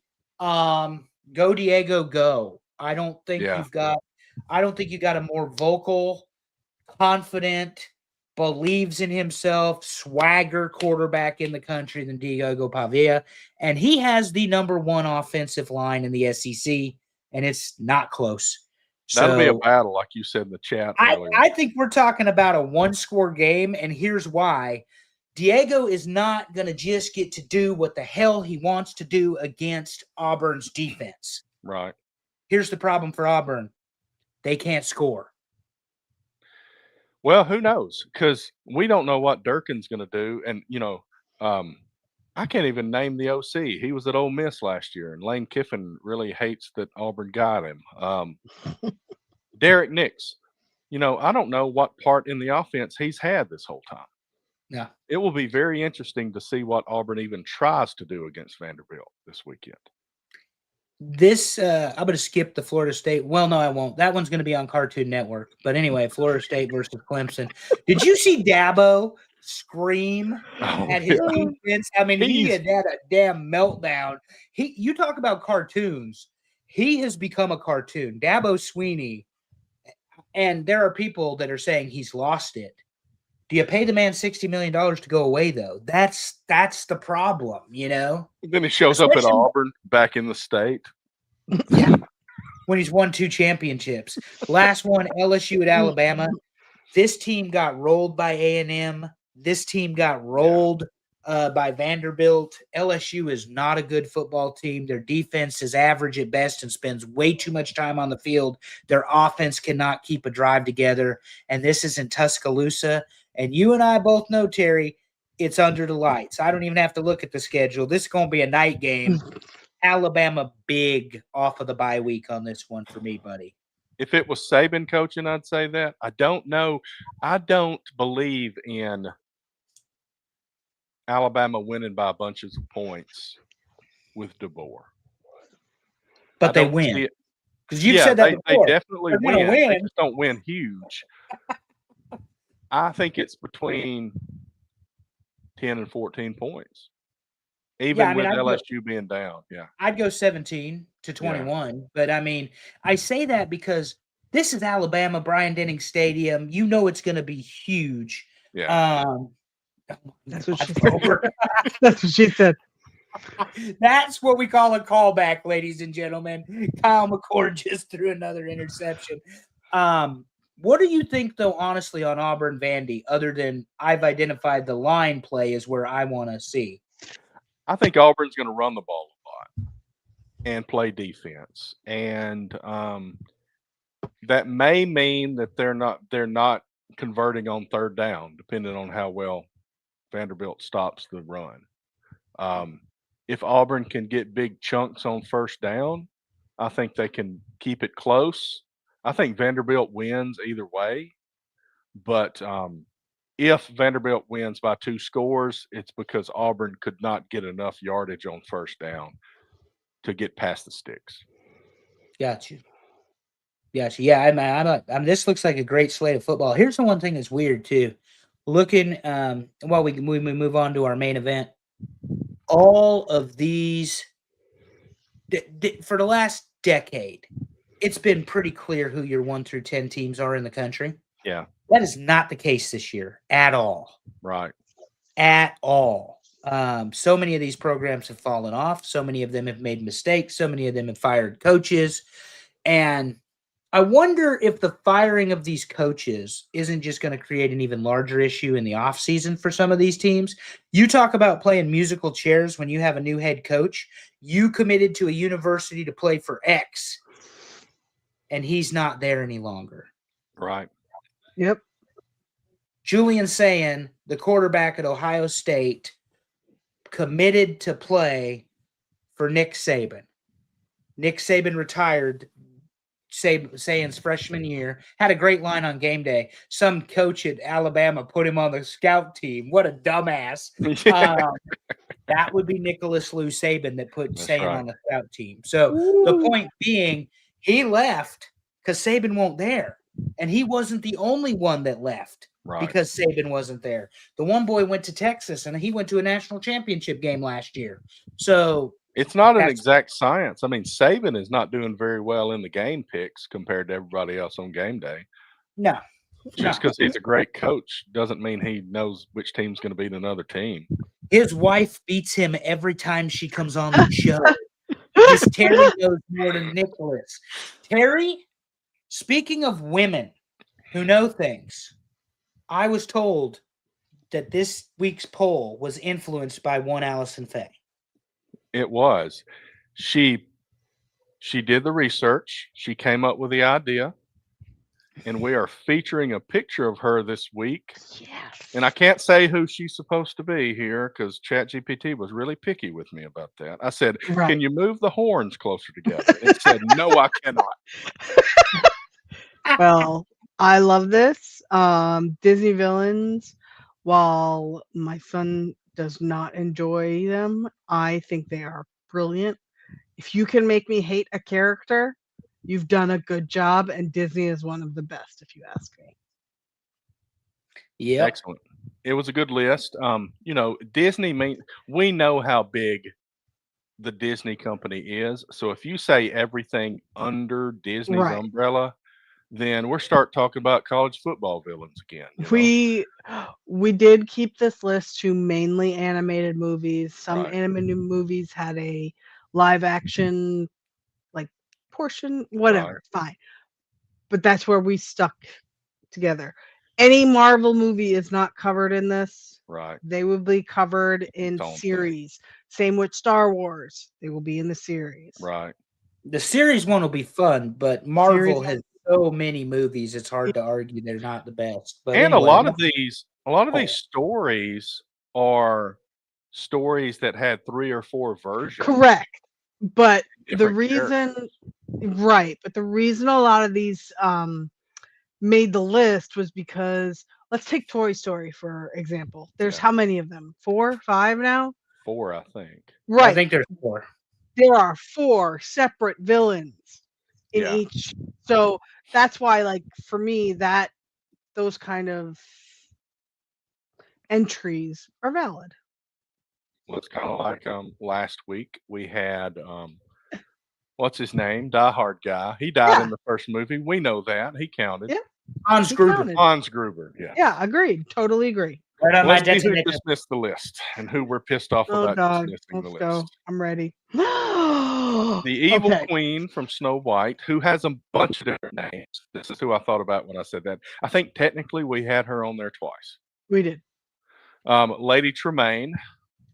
Sheriff of Nottingham. Cinderella, night and day, it's Cinderella. And the Queen of Hearts. Okay, here is my issue with this list. This list should be dominated by women. Okay? Mm-hmm. In my opinion. I had all 3 of these women in my top 10 list. So I'm now very interested to see. Also, I am too, even though I've seen the results, I don't remember from a woman-man perspective. Well, when you think about it, it just works a lot of the times. Like Queen of Hearts, I couldn't tell you much about her character, but oh my god, scary. Loved it. Yeah. It did its job. Like when the cards start running after Alice. I mean, that Yeah. was fantastic. You talk Absolutely. about an acid trip. Yep. Anyway, the Sheriff of Nottingham. I love the Sheriff of Nottingham because I like Robin Hood. That Yes. movie was great. I love that they're all dogs. Imagine that they're all dogs, and I like that, and bears. I You're guess. shocking. I know. Yeah, real surprise. But yeah, the Sheriff of Nottingham, him and we were talking before we turned this recording on that the snarky lines for the parents. He definitely. I mean, he's a tax collector for God's taxes and taxes and more taxes. Come on. Yep. This is great. Alice in Wonderland with my animated clock. Oh no! Well, that's a very good point. Alice in Wonderland was a very trippy movie, Yeah. but even on this list, okay, Lady Tremaine, she's the evil stepmother in Cinderella. Mhm. Like, excellent villain, excellent. And she has the cat. The cat. Yeah. She's petting the cat. And that's part of that same pattern. I mean, Disney is very good with that pattern of a queen or a stepmother or some old lady. Yep. I'm sure we're going to see a couple more on this list, so I'm very excited. So, all right. Good stuff. Number 10, Hades. So before he went completely political, this was one of my favorite, but he got voted down because I do not appreciate his tweets any longer. I'll be honest with you. So we all went back and forth saying who would sorry, Andrew. Stick to acting is all I'm saying about James Woods. You were great as Byron D. LeBeckwith. You were great in Casino. You suck on Twitter about like Dax Hardwood because Amy's still here. Anyway, continue on, Allison. No, it's okay. I'm sorry I interrupted. I was just saying we were going back and forth saying who would we each be as a villain, and I had like 4 suggestions for Andrew, and this was one of them for sure. Well, he's sarcastic, he's snarky, and he's the devil. I don't see where it's wrong. You are not the devil. Okay, well, number in some 9. people's world I am. They just don't follow me on social media anymore. So Frozen. Hans, from my perspective, was such a good villain because he snuck up on you. You did not see that coming. At least I didn't see it coming. Hans was just Gaston in the frozen area. That's all he is. He's Gaston on ice. Like legit. Yeah, well, you're right. Gaston on ice. But I laughed because when I was thinking about Hans as a villain, he's really just a greedy gold digger. And a man, too. That makes that work. Yeah, that's fine. That doesn't make it any worse. We're assuming his gender. I don't know that we can do that, but this was a Disney. Oh my God. Anyway. Number 8. Shere Khan. Oh, so good. The tiger. Oh, so good. Oh, I love when he's in the snake has Mowgli. This is the scene. This is the scene right here. He's got who were you entertaining in your coils? And he's got the snake. And he's sitting there, he's sharpening his claws and shit. It's so good. So good to me. This is another really good movie where I don't think anybody really understood what it was really about when we were kids. Good movie. Yeah. Shere Number Khan, 7. the tiger. Gaston. There he is. He's low. I'm surprised I he's expected so low. You guys to think he was low. Yeah. I think he's a very good. He's probably one of the best male villains in all of Disney. Have we had nothing but men in the top 10 so far? Yeah. Well, yeah, counting but animals. there's a couple good ones that are Yeah, better. I'm not worried. Where we're revoking voting privileges again. Yeah.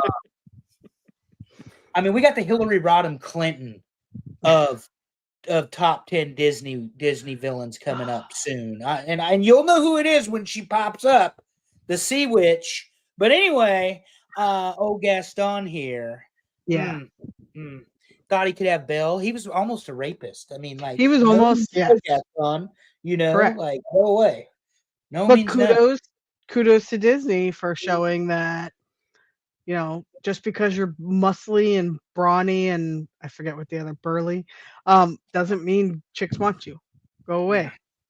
Now, Sometimes except we for like shit, it's Jason Kelsey knocking on Allison's door. you didn't let me finish. I was gonna say unless you're bearded and hairy and big, then Mhm. we're like all Clean right. shaven, not for you. Is that what you're trying to say? At this point, I'm just encouraging it, Terry. What's number That's 6? correct. Number 6. I That's was correct. marking off, but yeah.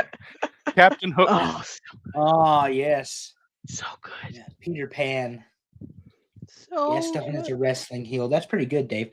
Yeah, I love the fact that Captain Hook is also the dad, is Wendy's dad in the show. And again, it's all about imagination and Neverland and kids not wanting to grow up and that sort of stuff. Gaston is just hands, not in this. I said that. Where is everybody? Oh my god. Anyway, Captain Hook walked the alligator with Yeah. or the crocodile. I love the crocodile. He's my favorite in With the the show. clock in his With the stomach. clock in it. Oh absolutely. yeah. Tick tock, tick tock. Here he comes, the crocodile. Yeah. Love it. Can't be. And they can't made be. Hook because of Peter Pan. Yes. All right. Well, you still all men. Still all men. Let's see how far this goes. Number 5. There she is. Also, way too low. She was my number 1. She was my number 1. She scared the bejesus out of me when I was a child. Answering a question for Dave real quick, Allison. Yes. Mhm. If you look at the character and the animation, Wendy Darling, father, who throws her out of the nursery and Peter comes to save her that night and go to Neverland where you never grow up, is indeed Captain Hook. Voice is the same, facial structure is the same, mustache is the same. Anyway, yeah. Melissa. Yeah, Yes. look at. I love the But fact she's low, you say. She or could regular. turn into a dragon. What? Yes, sure. How is she not the best villain? I'm sorry. But Well, there's a sea witch. I get it. I get it that she's a sea witch. A But sea ox, we'll call her. dragon versus octopus. I'm sorry, the dragon's gonna win every time. I've got fire. But Ursula was awesome, and she's obviously higher on this list because if she's not, it's only going to be the 3 of us voting for people in the future. I think she would be higher because I don't think enough people were scared as a child by Maleficent as many were by Ursula. Yeah, we need to make sure we're scaring our children properly. Also, The Little Mermaid is a better movie. Oh, hell yeah. As a whole. Yeah. All right. Okay. Number 4, Jafar. What?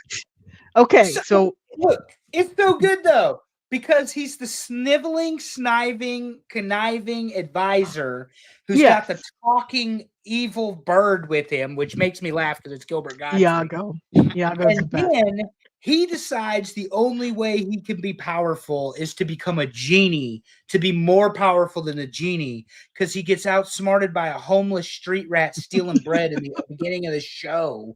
And loses. It's fantastic.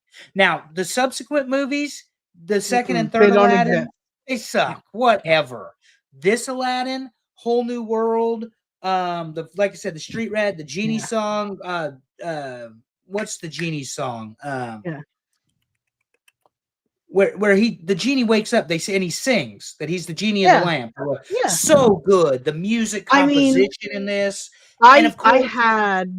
I agree. I had this first song. You know how the movie opens with a song? Yeah. I had that whole thing memorized. This movie was great. We had at home in the clamshell with the decoration, like the special collectible case or whatever. Yep. Oh, there you go, Boba. Of course, it's in my wheelhouse because it's an early 90s movie. Never met a friend. Yeah, thank you. But I don't know that was actually. Yeah, well, it was. You're right. That's a song. But that was. I'm thinking of it. Don't worry about it.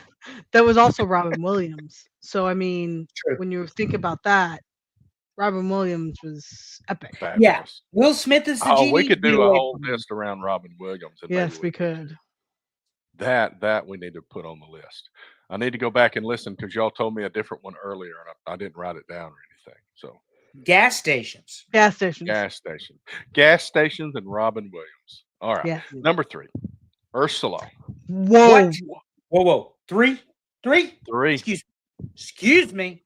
Who else? Scar was must le- have won. Oh, I know, 3? but oh wow. I know man. both of them. I got them in my head. I know, but She is this- so good though. This doesn't make again, sense. the Little Mermaid. Oh, such a good movie. When you think about, you were saying before, conniving, deceiving, Mhm. this woman literally stole another woman's entire being. Like, it was epic. It was so good. With the intention of becoming the queen of the ocean. Correct.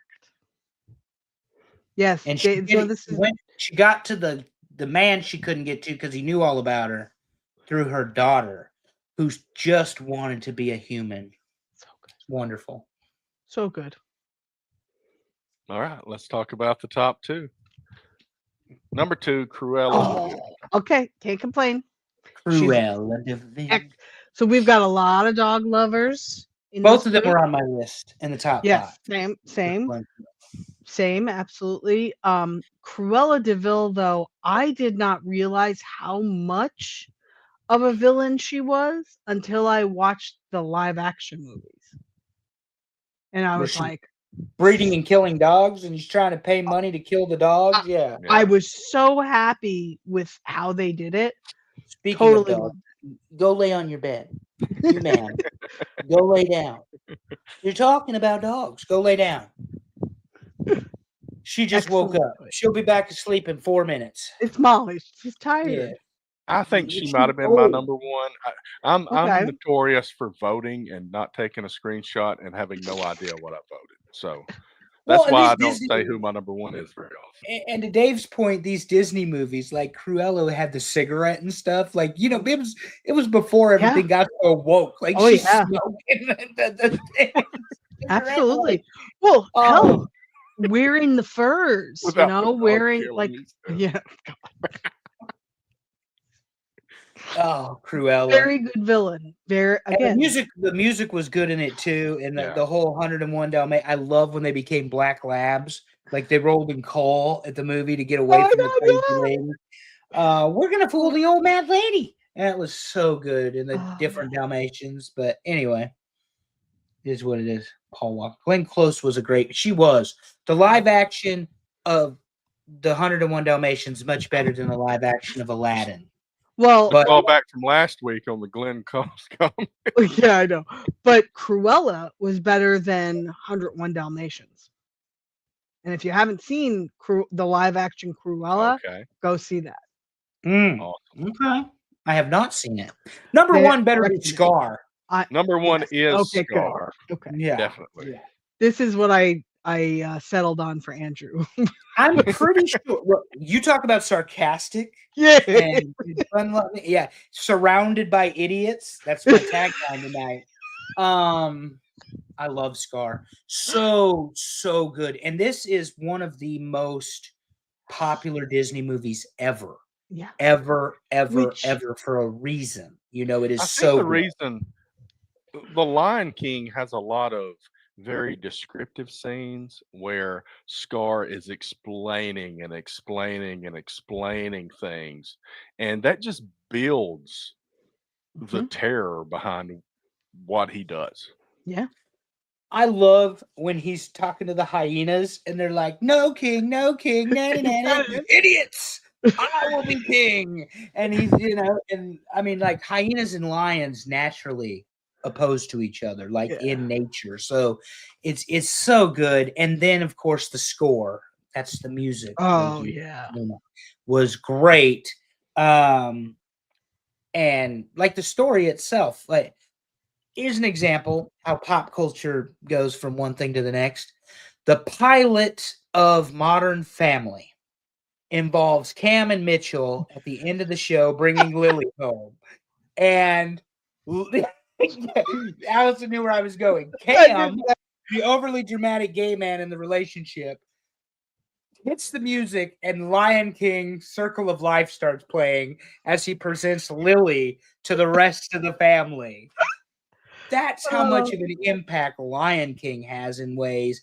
The music, everybody remembers the songs. You remember the actors. Of course, James Earl Jones as Mufasa. I mean, it's come on. so good. And anything the light touches is good. In the dark, yeah, that's AEW for your wrestling fans. The dark is AEW. So anyway, I love this. I love Scar.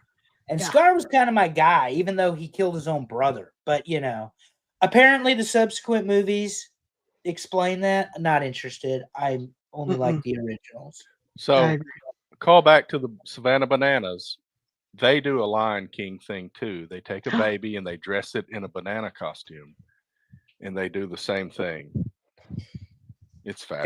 Fantastic. Oh, it's fantastic. I hope I And- win the lottery for Hartford next Well, I'd year. say the Bananas are going to 30 different stadiums. We will find one. I They am were already just on the at Auburn like last week. yeah. I'm already on the list. It's right around my birthday. I was like, oh yeah. All right, let me run it down. Number 10, Hades. Number 9, Hans. Number 8, Shere Khan. Number 7, Gaston. Number 6, Captain Hook. Number 5, Maleficent. Number 4, Jafar. Number 3, Ursula. Number 2, Cruella de Vil. And number 1, Scar. Not bad. Not close to my list, but not bad at all. It is an excellent group of Yes. characters to vote on. I would also like to Absolutely. point something out that is going to show the age of our group. Hans is the only one close to a deck. I guess Frozen's over 10 years now. Oh, it's over 10 easily. Yeah. It's got But Lex. look at all the other movies. It's Look over at all 15. the other movies. 30 Yeah. plus years old, most of them. Yeah. That's why I was surprised to see Shere Khan on there. I was like, okay, nobody's That's gonna. like the 60s or whatever, I think. Yeah. Yeah. The Jungle Book, anyway. But Yeah. Shere Khan, the tiger. How did none of the snakes make the list, though? Oh, that's right. We hate snakes. That's how. Sir Hiss was like number 15. Sir Oh, Hiss I is- love right Sir up. Hiss.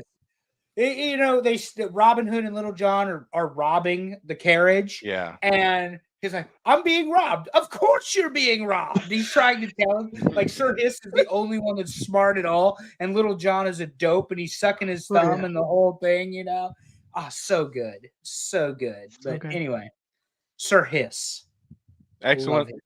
Thanks everybody that voted, as always. And we'll have another Yeah. villain list next week. We'll figure out which one it is. Woo-hoo.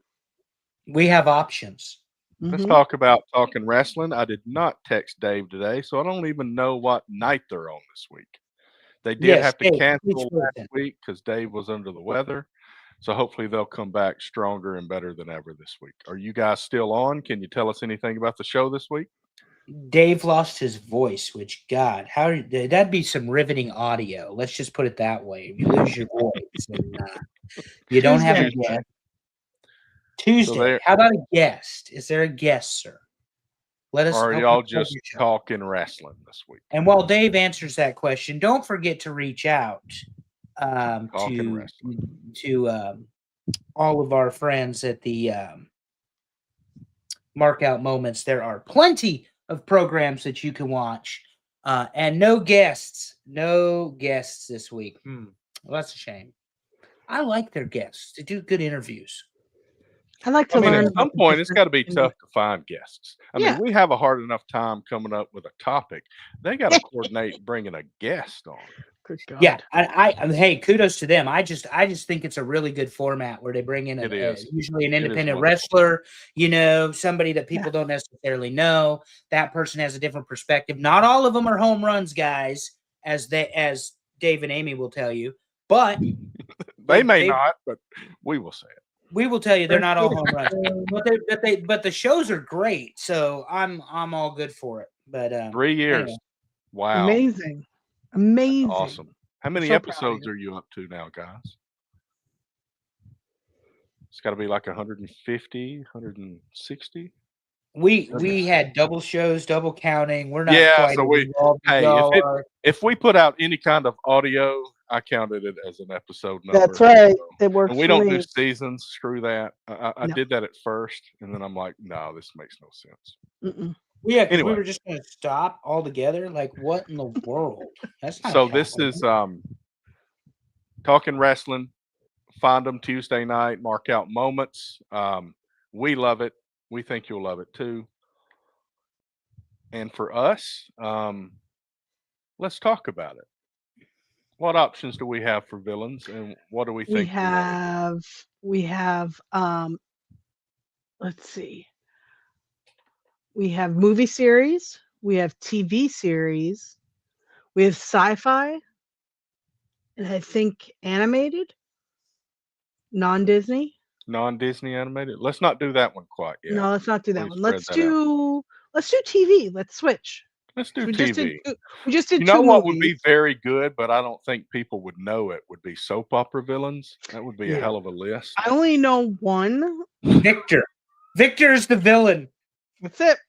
But there's multiple guys named Victor on different shows. Hey, I knew it was right. Don't judge me, Terry. Victor is the villain. Grandma used to watch Guiding Light, and she'd watch that crap, and we'd go for summers, and some guy die, and the next season he was back, and I'm like, how did this happen? You know, like, what in the world? My Meemaw's Oh. 2 shows were Days of Our Lives and World Championship Wrestling. God bless her. And let's face Love it, Tully Blanchard was a better villain than anybody you would see in Days of Our Lives. Absolutely. Because you know what? Wrestling is just a soap opera. That's right. And Right. it's hard to believe it, but the wrestlers are more in their underwear than the people on the soap operas are. That is correct. Also, Terry's Meemaw would tell you WWE's trash because it was WWF at the time. Oh, That's her what that- exact quote was, and I think I was like 8 years old. Meemaw, you need to watch the WWF. And she said, I don't watch that crap. I watch the NWA. How dare you. Hey, my And my say great that about AEW. my great grandmother was 88 years old, and some of the only English she knew was Hulk Hogan. So Oh, I bet. I used to listen Especially to. was she in New York? Yes, she was in Brooklyn. Oh, so man, I used to had hear to a be lot of huge. Greek swearing at the TV show. I think wrestling heels Huh. might be part of this. I George really is do. here. Yeah. I think so. I sent you an announcement, and this is something that Terry can appreciate. Imagine that. I sent it to George and Allison. Max Fried, first year with the Yankees, Golden Glove winner. All Golden right. Glove winner. Excellent. Yep. Another former Brave doing good things elsewhere. I've had enough of this. I'm happy for Freddie Freeman nonsense. Be happy for Maxwell. He just won a Yeah. Golden Glove. Yeah. Congrats to him. Terry, I need you to say it with a little more chest. You Well, don't seem so sorry. sincere. I'm flat chested on that.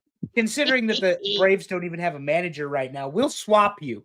No manager, and I'll do it for Aaron Boone. You can have Aaron Boone in Yeah. Atlanta, and I'll be the manager. of I'm the New hoping York for Yankees. David Ross, honestly. That's kind of a Braves Auburn connection, but that's who I'm hoping for. There you go. But great show. Thanks everybody for coming on. Decent sized crowd tonight. Thank you for that. Yeah. Thanks for Yes. voting. Hopefully we are keeping your interest. I mean, sometimes it feels like we can't come up with good ideas. I like this series thing though. Yeah, I agree. We need to Well, look into that more. Terry, are we here next week? Just Next confirming. week we are. The week Okay. after that, no, because I'll be in Memphis. That's what I So, want to make to sure. catch everybody up, Cyrus has played 5 games of his season so far, and they are wrapping up the first half of the season, which is 9 games, in the next 3 weeks. So, played 5 games since September. They're going to play 4 in 3 weeks, and in order to do that, we are going to stay in Memphis the 15th and the 16th. So that weekend we won't do a show, but next week we will. Got it. Just making sure. Yep. All right. Well, awesome. Thank you all for joining. We love it. And we expect participation in both polls. Don't give me none of this nonsense about the football polls and that the low count. I need you all in both polls. I know it's tiring putting Ohio State at the top. We feel it too. Yes, But very we much would so. like we would like you guys to participate and tell us where we are wrong on the football, so we can Correct. throw it right back at you. Yeah. 100. But anyway, everybody go get some good sleep, and as always, love your people. Tell them you love them. Make it weird. See you next time, everybody.